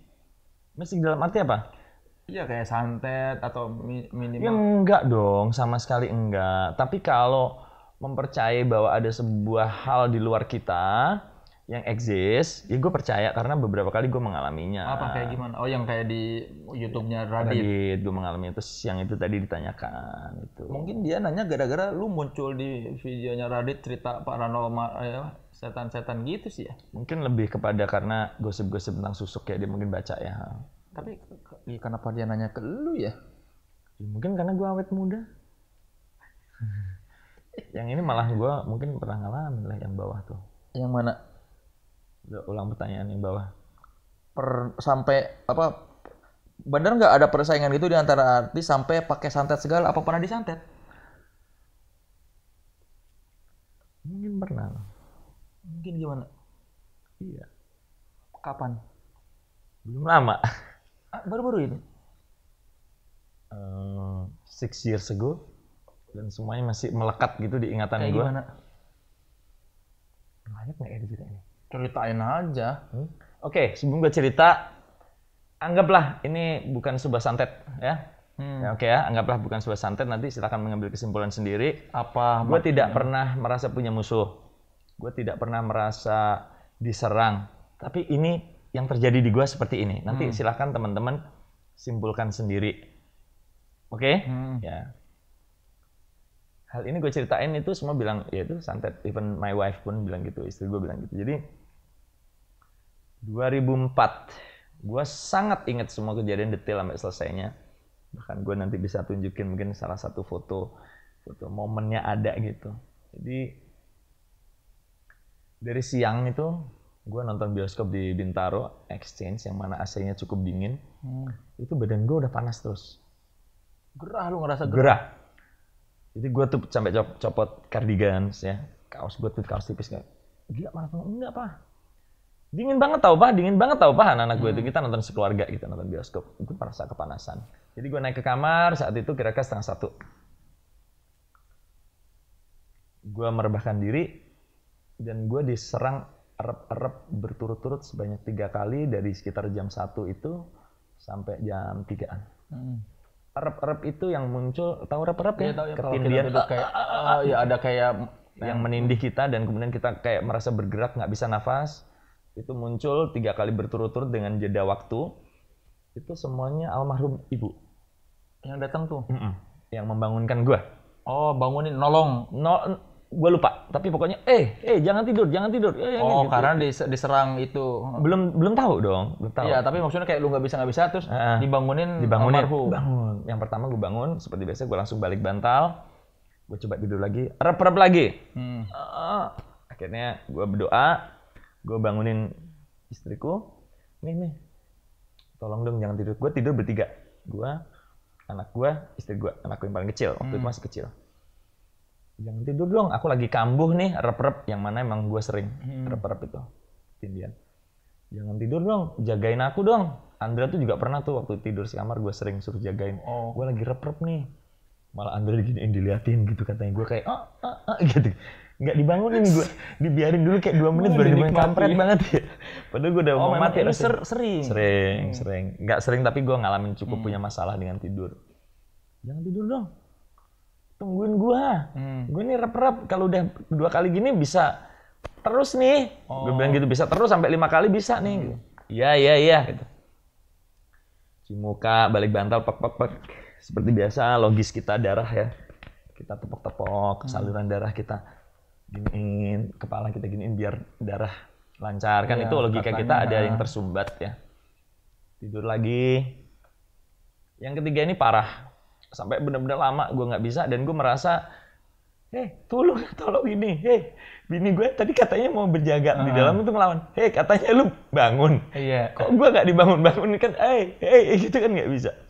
Sampai akhirnya gue bangun sendiri, waduh, bini gue, nih kamu tuh disuruh jagain, malah tidur, iya ngantuk, dia bilang gitu, yaudah doa lagi lah, dia bilang gitu.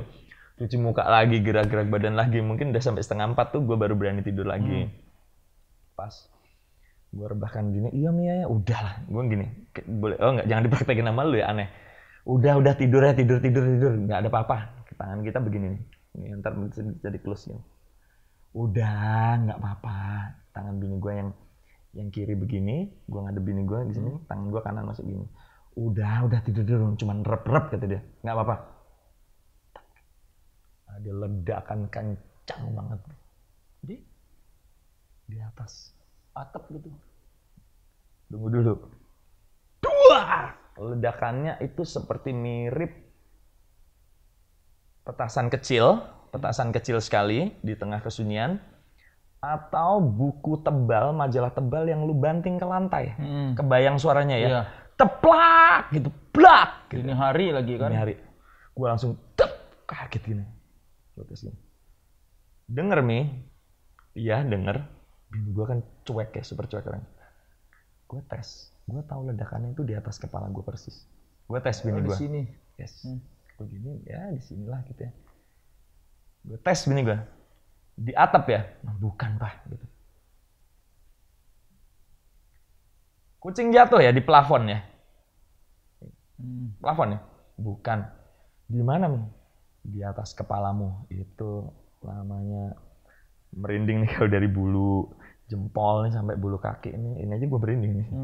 Itu bener-bener sampai ke kepala yang berdiri tuh.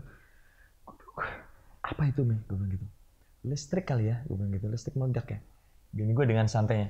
Kalau listrik meledak ya udah mati dong AC-nya gitu. Dia tetap mengantuk gitu ya? Ngantuk santai. Tetap mengantuk ya? Ternyata setelah itu gue tahu kenapa dia santai. Kenapa? Apa itu? Kan gue nggak ngalamin gini. Santet itu, Pak. Dulu orang tua aku udah sering dikirimin kayak gitu ledakan di rumah itu dar biasa. Santai. Santet itu nggak apa-apa kalau meledak berarti nggak masuk. Dan begitu mendengar itu, gue mengalami sebuah rasa ketakutan, sebuah rasa unik, sebuah rasa perasaan tidak nyaman, resah yang seumur hidup belum pernah gue rasakan sebelumnya. Kenapa? Ya merinding, merasa kecil, merasa tidak berdaya, merasa khawatir, merasa bertanya-tanya, campur ngeri, campur macam, tapi bukan ketakutan, aduh bukan ya, bukan gitu, tapi kayak perpaduan rasa itu.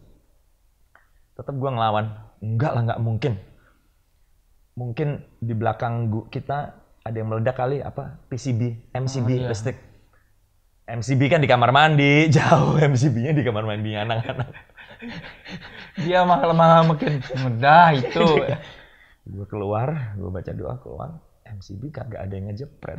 Gue intip luar korden, nggak ada yang meledak, listrik semua tetangga gue nyala.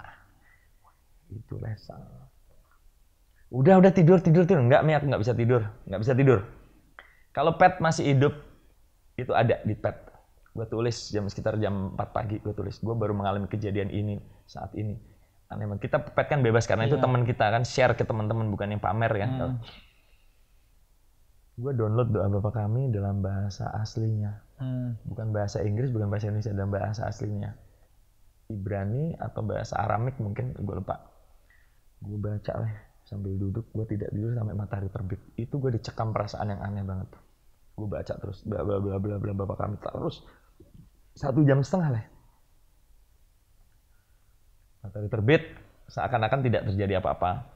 Bahas sama bini gue, sama anak gue, ya bini gue dengan santai-santai itu, Pak. Aku tuh sering banget, jangan papaku dulu rektor, gini-gini, tiap kali mau ada perubahan ini tuh, aduh rumahku itu di bawah kasur lah, lagi kita makan malam bar. Berarti yang nolongin lu tuh istri lu. Ini kan kesimpulan-kesimpulan ini kan setelah gue ceritakan kepada seorang yang mengerti tentang hal ini. Ada sahabat kita yang sangat gue hormati, gue cerita. Dia juga yang bilang, udah nggak usah berpikir itu santet atau mencari siapa orangnya. Anggap aja itu adalah sebuah energi negatif, entah dari mana datangnya, yang mampat dan batal masuk ke kamu sehingga meledak. Ya bersyukurlah kamu itu meledak karena itu tidak jadi. Oke. Terlewatilah malam itu, tapi gue nggak bisa tidur malam berikutnya. Dan anehnya di jam yang sama ketika itu meledak, yaitu sekitar antara jam 3 jam setengah 4 pagi. Ini beneran ya, tapi terus terang ya entah ya, Tuhan yang tahu ya.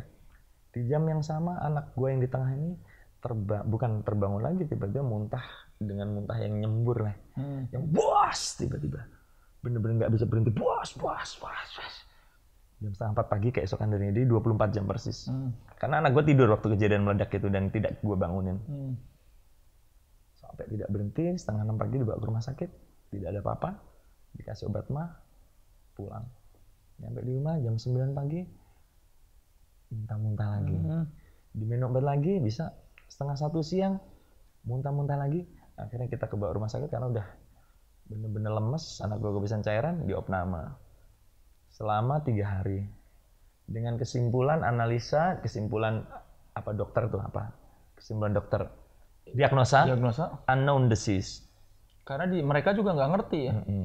Unknown disease. Bukan asam lambung, bukan apa. Bukan. Tidak ada infeksi. Kalau infeksi itu kan pasti ada apanya naik, CRP-nya naik atau apa. Ini gue coba lihat ya waktu anak gue diopname. Mungkin yang nolongin tuh almarhum nyokap sama istri lo karena udah terlalu sering menerima santet-santet. Dan tadi gue salaman itu sama istri kan. Menyatu mungkin ya. Mungkin dia yang sakti mungkin. Ini 3 tahun lalu itu. 3 tahun lalu ini kan 3 tahun lalu ketika dia di pet, ketika pet mau tutup 3 tahun lalu sempat gue capture. Nah, itu. Iya. 2017 gue capture 3 tahun lalu, berarti kejadiannya adalah 2014 12 Agustus. Tapi sekali lagi juga di sini mungkin gue pernah bikin salah sama orang, gue minta maaf. Tapi gue juga tidak menuduh siapapun melakukan hal tersebut ke gue. Ya itu, tapi sekali lagi gue tidak menganggap itu santet, tapi itulah yang gue alamin lah. Baru kali ini Soleh terdiam tidak komentar. Karena serem lah, gila. Nggak berani komentar.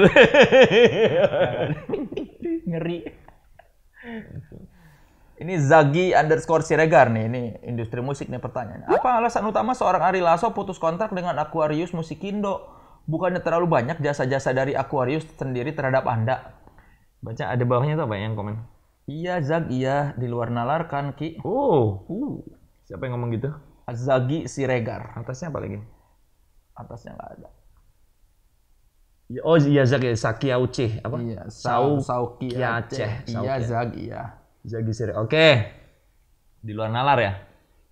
Jadi mindset bahwa label itu berjasa itu perlu dirubah. Ya. Bahwa lu nganggap kita tuh dibesarkan label, apalagi musisi-musisi era dulu, yang bukan di-create, tapi kita bikin karya yang diedarkan oleh label. Jadi dihilangin dulu mindset bahwa banyak banget apanya katanya? Jasanya. Memang mereka berjasa mengedarkan lagu kita, tapi kita adalah partner. Mereka kalau nggak ada lagu, nggak bisa dagang juga, nggak bisa bikin produk yang dijual. Itu mindset yang pertama diluruskan.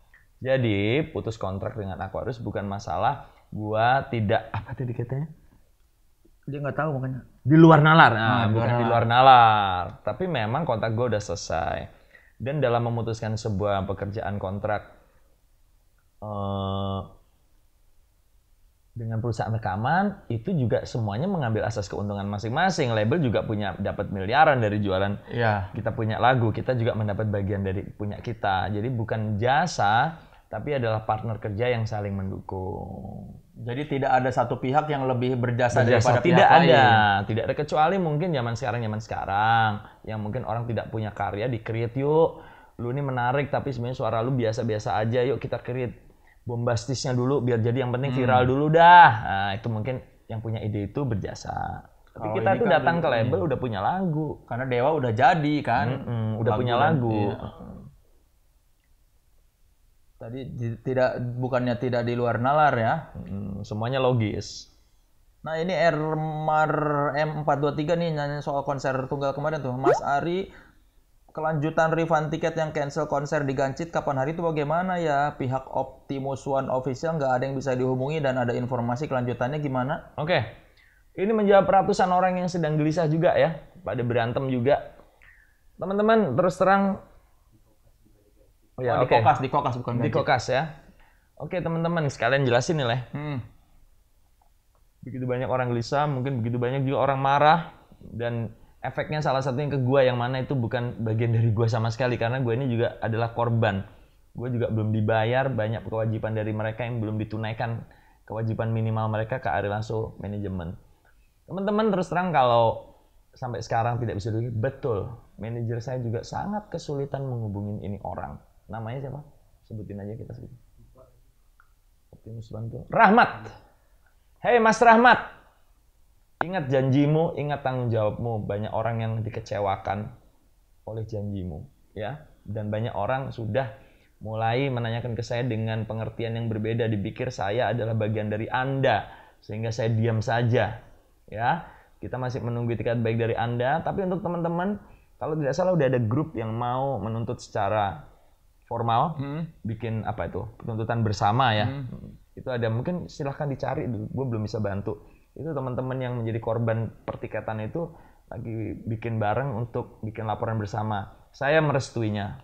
Jadi bukan cuma penonton yang dirugikan, penampil pun belum dibayar ya. Ada 4 kota yang mana itu berarti 4 jadwal. 4 jadwal yang sudah kita blok untuk mereka dan semuanya ini batal. Berarti gue kehilangan di 4 pekerjaan. Dan untuk yang mestinya dalam sebuah pertunjukan itu kalau kita main 4 itu kita minimal sudah dibayar 50% dari 4-nya. Ini tidak ada sama sekali guys. Jadi gua ini udah nggak manggung, belum dibayar, banyak diserang, sekarang salah sasaran nyerang aku. Orang tuh suka salah mengira ketika seorang entertainer bikin pertunjukan, dipikirnya itu dia yang bikin, belum tentu kan. Sama analogi bagus dari ini teman-teman Instagram kemarin yang berantem. Lu nuntut ke Ari Lasso, ini sama aja kayak gini. Lu tuh gimana sih? Sama aja kayak lu nonton film Batman, terus bioskopnya listriknya mati nggak jadi nonton, masa lu nuntut ke siapa pemeran Batman itu? Iya. Ya siapalah gitu. Christian Bale. Christian, atau, masa lu mau nuntut ke Christian Bale ya gitu, Ben Affleck gitu. Iya ya. Jadi, kalau tanya lagi kenapa Ari Lasso tidak menempuh jalur hukum? Ya terus terang aku tidak menempuhnya. Aku anggap itu sebagai sebuah kesialan, anggap itu sebagai sebuah pelajaran. Gitu. Ya kita tunggu aja itikat baik dari Mas Rahmat dari Optimus One ya. Karena ingat loh, kalau punya hutang nanti di alam kubur tidak tenang. Ya, jangankan di alam kubur, sekarang aja pasti tidak tenang gitu. Lu tidak akan punya nama baik untuk memulai bisnis lagi. Ya Mas Rahmat, yang kenal sama Mas Rahmat bilangin. _mukhlas cerita tentang pengalaman munggah gunung gunung endiae. Yo opo sensasine munggah gunung pas zaman semono kolo. Terus cerita di balik lagu Mahameru. Pisan. Ini Baladewa juga ini. Lagu Mahameru diciptakan oleh Dani setelah Dani naik Gunung Semeru. Jadi bukan gua, tapi gua menyumbang beberapa patah kalimat di lagu itu betul sesuai pengalaman gua. Puncak Abadi Para Dewa itu kalau nggak salah dari gua, Arca Pada itu juga dari gua, kalimat-kalimat Tutrano Kumbolo itu. Tapi kayak kopi, susu kopi gitu Dani deh, pokoknya 95% Dani itu kalimat. Pengalaman Dani naik Gunung Mahameru. Diajak sama lu? Enggak, Dani berangkat sendiri. sama teman-temannya. Tapi Dani tidak sampai puncak. Dani cuma sampai Ranukumbolo dan pulang sendiri. Oh. Sensasinya sangat beda kalau gue ngeliat. Dulu kalau naik ke Semeru, even di acara 17-an, apalagi di minggu-minggu reguler naik gunung, itu ketemu satu rombongan aja udah seneng banget. Jadi dulu Gunung Semeru, Gunung Welirang, Gunung Arjuna, Gunung Salak, Gunung Gede itu sepi banget tahun 90-an. Jadi kita bertemu dengan orang itu pasti kita sempatkan untuk bertegur sapa, duduk bersama, berbagi minuman. Sekedar 3 menit, dari mana? Gitu. Karena ketemu orang itu jarang banget. Sementara kalau sekarang lihat Instagram, di Ranukumbolo itu udah kayak perkampungan gitu. Semua terima kasih karena film 5 cm. Iya, bukan terima kasih menurut gua. Jadi nggak asik lagi naik gunung. Yang kita mau kan mencari sepi. Naik gunung itu sepi, meresapi benar-benar keagungan Tuhan, merasa kecil. Sensasi yang terbesar adalah ketika kita merasa, buat gue pribadi ya, naik gunung itu sensasinya adalah kita merasa kecil sekali dibandingkan Tuhan dan seluruh ciptaannya. Gue sih tidak perlu ke gunung buat merasa kecil. Beda lah. Kalau di Ranjang. Ini yang membuat YouTuber Raso tidak dapat sponsor, saudara-saudara. Omongannya menyerempet terus. Tapi lu terakhir naik gunung kapan? Semeru 93. Itu terakhir. Yes. Sekarang di usia seperti ini masih kuat nggak kira-kira? Naiknya kuat. Turunnya ya enggak? Turunnya enggak. Karena gue punya back pain. Gue juga mungkin di pangkal paha gue cedera lama itu nggak sembuh-sembuh, efek dari back pain. Jadi gue pernah naik beberapa gunung kecil di Ciwidey, ketinggian 1100, ketinggian 1200, gue naik tuh bukit-bukit. Naiknya nggak ada masalah, nafas ngos-ngosan pasti. Tapi turunnya itu yang bikin gue sakit, karena turun itu kan karena banyak guncangannya itu ya, tekanan-tekanan. Tekanan itu yang bikin gue sakit. Nah ini, gue yang paling agak tersiksa juga, bukan lutut kalau gue, ankle. Pernah cedera? Enggak, sendi-sendi gue kayak sakit itu. Kalau naiknya nggak ada masalah lah, turunnya. Udah ini kali ya Pak? Minyaknya, olinya ya turunnya. Usia. Perlu banyak makan sumsum, tapi nanti kolesterol. Masalah ya. Nah ini dari Real Jericho _13. Gimana tetap eksis sebagai penyanyi di tengah-tengah ramainya YouTuber singer yang cuma cover-cover lagu sampean tapi lebih terkenal dari sampean sendiri? Bagus ya? Iya. Ya, itu banyak ya lagu-lagu lu yang lebih banyak views-nya di YouTube. Nggak yakin sih gua karena lagu gua bukan lagu era YouTube ya. Tapi mungkin juga ada. Ada nggak game yang lebih gede kan? Ada kan? Lebih banyak Kangen versi Gea gitu mungkin ya. Oh iya ya yang tapi bukan kau. Mungkin ada ya. Ya gue sih nggak ada masalah ya. Nggak ada masalah. Dan keterkenalan itu kan ukurannya banyak ya. Kalau Ari Lasso itu kan memang bukan artis terkenal yang benar-benar terkenal kan bukan. Yang suka musik aja yang tahu. Ya ini Ari Lasso sih gitu. Paham maksudnya? Iya. Tapi bukan yang setiap kedatangan tuh menimbulkan kehebohan gitu. Maksudnya kayak, wah, kalau gue dangi ke panggung rame selalu dan kemudian heboh ya wajar karena memang mau nonton Ari Lasso. Iya. Tapi gue bukanlah tipe orang yang luar biasa sangat terkenal. Tapi kalau lu jalan-jalan ke mall orang pada lirik-lirik kan? Di PIM enggak ya. Karena gue udah dari SMA di sana nongkrong. Kalau PIM kan celana pendek sendal jepit juga masalah. Kalau PIM kan memang kadang-kadang gengsi orang-orang menengah selatan, ya, orang-orang atas. Ya mungkin ke daerah ya terkenal sih. Ya kalau ke pasar gitu ya rada-rada malas juga sih, pernah sih datang diajak saudara gue ke pasar sok-sok asik di Palembang gitu makan durian sok asik gitu kan. Dirubung deh jadi makan gitu. So asik gitu. So merasa gua nggak ada biasa, yang kenal. Biasa aja. Gitu. Ya ternyata salah. Kurang asik, ternyata Anda salah. Ya, tapi maksudnya kalau konteksnya adalah merasa tersaingi keterkenalan dengan YouTuber, enggak lah, nggak ada masalah. Masing-masing orang punya porsinya, masing-masing orang punya rezekinya.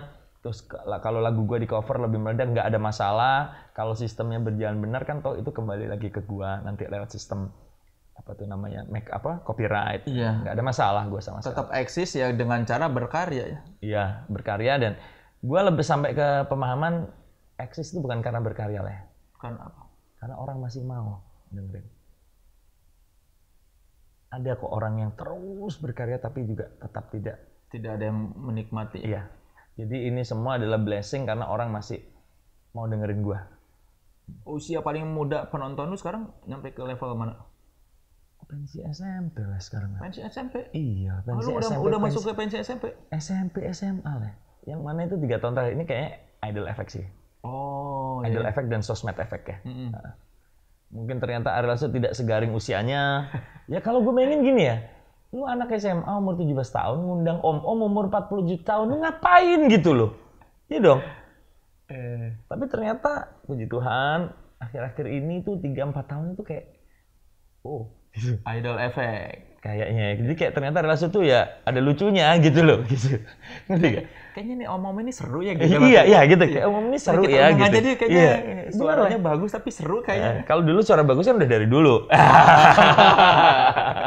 Kayaknya baru sadar ini ternyata orangnya kocak nih. Kocak gitu. Seru nih kayaknya nih. Ayo. Dan mereka tuh kayak happy around me gitu. Jadi tim LO-nya, kamu tuh om Mario. Manggil gua om gua udah terima. Sekarang orang manggil gua om udah gua terima. Ya gimana karena anak gua aja udah umur 21 gitu loh. Emang itu anak di bawah anak umur anak lu. Iya gitu ya, manggil apa lagi? Mas lebih aneh ya kan. Iya. Ya gua terima dan ya unik sih lah ya. Seperti gua pernah bilang di YouTube lu, justru masa keemasan gue itu kayaknya di 3, 4, 5 tahun terakhir ini gue menanggu yang dinamakan bener-bener kesuksesan, keterkenalan bener loh. Gue bersyukur banget di usia gue yang udah mulai meranjak agak senja ini gitu. Iya, yang kemarin-kemarin itu adalah usaha lo ya. Sekarang metik hasilnya. Kayak gitu. Review ini kata Video Fred, review jam koleksi dong, bos. Apa sih dia? Itu jam lu mahal nggak? Berapa? Gua nggak ngerti jam soalnya. Si Radit yang ngerti jam. Mahal. Itu kan Relatif. Tapi ini seharga mobil nggak? Mobil apa dulu? Mobil Avanza. Avanza itu berapa sih? 190-an. Oh enggak, ini enggak. Barunya mungkin ya? Oh, barunya ya. Lu beli berapa ini? Gue nggak pernah ngomongin gini-gini lah ya. Yang kan ada yang nanya, gue nanya ini, maksudnya biar tahu. Dia nanyain cuma review, dia request. Orang kalau nge-review, gue yang kalau ngomongin koleksi jam itu gue ingatnya si Radit, jamnya mahal-mahal, brengsek tuh. Gue ada sih koleksi jam gue sekitar 12 ya. 12? Dari yang termurah sampai yang cukup mahal, ada. Seharga mobil? Ada. Ya. Tapi tidak gue beli dengan harga yang gila-gilaan tuh karena gue sudah mengumpulkan dari lama gitu. Tapi kan pada saat itu lo beli itu mahal kan? Iya.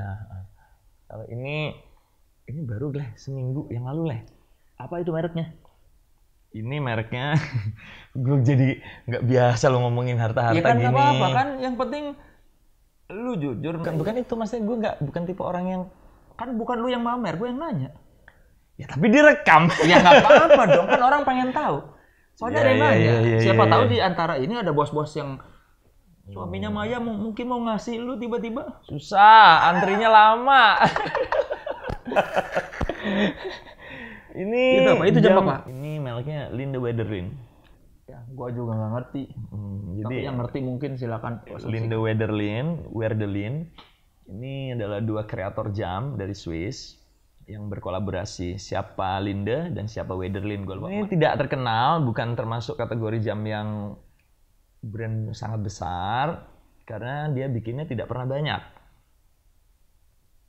Dia bikinnya tuh kayak 1.500, 3.000 per model. Ini kebetulan hoki banget, gue dapet benda yang cuma ada 100 di dunia. Ya, dan ini nomornya 18. Wah, barang langka dong. Di Indonesia tidak besar sama sekali hanya. Tapi kenapa gue beli ini kemarin? Karena gue udah jatuh cinta banget sama merek ini lama.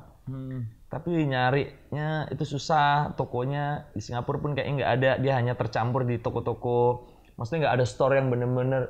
Kalau Rolex kan ada Rolex atau Linde Weatherlin gitu. Nah, ini tuh gue jarang nemu nyelip. Nah kemarin nih gue lagi benerin gelang doang sebenarnya. Jam gue yang lain gue pendekin karena agak gombrong. Gue cuman itu di toko langganan gua. Terus waktu pulang, loh, kok ada jam yang merek ini satu nongkrong gitu di kaca pojokan gitu. Gue belum punya jam outdoor, ini jam apa outdoor activities gitu. Gue belum punya. Iya. Karena gue beli ini dengan harga yang jauh di bawah harga pasaran di luar negeri, karena di luar negeri sangat dihargai. Kok bisa di sini murah? Karena nggak ada yang Ada tahu. yang request. Kan semua supply demand makin mahal karena makin banyak yang nyari. Dia juga katanya juga cukup lama ini tidak laku gitu. Makanya diturunin harganya. Mungkin ya. Atau mungkin udah berpindah beberapa kali, udah dapat muntahan yang murah, makin murah gitu. Ya gue akhirnya beli ini. Gue seneng banget ini. Ada 12, kita tunggu aja vlog Ari Lasso. Enggak. Kecuali kedatangan tamu yang tidak bisa gue tolak, datang ke sini mau nge-review mungkin itu. Iya, tapi kalau gue sendiri nggak mungkin. Kita silakan mention aja Raditya Dika. Gak. Nge-review jam, kan dia ngerti jam. Banget. Iya. Parah. Kalau gue kan nggak ngerti juga itu. Jadi bukan orang yang tepat ya. Silakan. Jam itu ya gue tidak main sepatu, gue bukan orang otomotif, gue juga cuman suka audio, mau otomotif dulu main motor, ternyata pinggang gue sakit, ya beli Harley cuma 6 bulan gue jual lagi, tiap kali habis jalan sama Tepi nggak bisa jalan 3 hari. Jadi gue hanya bisa ngiring, ngelihat kemarin lu sama geng lu yang apa tuh? Prediksi. Siapa kita? Kita siapa? Prediksi dong. Aduh, anak-anak ini enak banget bisa jalan-jalan dengan motor yang keren-keren. Aku tidak bisa. Jadi gue udah umur, anak tumbuh besar, gue pengen punya hobi yang aman-aman aja, yang tidak ada risiko kesehatan dan nyawa. Gitu. Dengerin musik, motret, beli jam. Bukan ngumpulin ya. Kalau ada rezeki lebih, ada momen yang uang bukan dari nyanyi, tiba-tiba ada project apa, kadang-kadang gue mengerjakan beberapa hal lain di luar nyanyi. Ini lucu nih gitu, kalau nyanyi kan buat tabungan sekolah anak gitu. Nyanyi kan pengorbanannya gede untuk dibeliin jam tangan gitu. Ini juga beli kemarin karena ada satu transferan yang sampai Islam belum terpecahkan lah. Dari mana gitu? Setoran tunai. Sepertinya royalti, tapi entah royalti yang apa. Terus terang, karena cukup besar. Nggak tahu, di bulan Februari kemarin nih, bulan Februari nih, habis Valentine. Gue kaget nih. Loh, kok tiba-tiba kok rekening gue segini ya, rekening harian gue. Gue cek itu, setoran tunai gitu. Mungkin entah Aquarius, entah badan penagih royalti, entah apa gitu. Gue belum tahu. Nggak ada. Nanti Maret nih biasanya dikirim segembok dokumen, ntar mau gue cocokin. Sudah dilaporkan. Gitu ya. Tuh. Ya. Kalau duit dari nyanyi gue masih berat lah untuk beli, enggak. Itu buat utama untuk aja tabungan, ya. untuk tabungan anak-anak, hajat hidup keluarga. Hajat hidup keluarga gitu. Oke, ini pertanyaan terakhir dari Merdeka_berolahraga. Luar biasa. Merdeka berolahraga. Aduh. Mau tanya Bang, apa sih kelemahan seorang Ari Lasso yang sering buat Bang Ari kesulitan gara-gara kelemahan itu? Terus apa kelebihan Mas Ari selain bermusik? Kenapa mesti pakai tanda kutip? Selain bermusik kan nggak perlu pakai tanda kutip juga. Iya. Yang menurut Mas Ari sendiri sehingga bisa sukses. Bagus pertanyaannya. Apa kelemahannya? Kelemahan lu apa sih? Masih moody. Moody. Masih moody. Manggut-manggut. Gimana moody tuh misalnya? Apa yang terjadi malam dan perasaan di pagi hari kadang-kadang bisa keseret sampai rada siang, rada malam. Terus masih malas.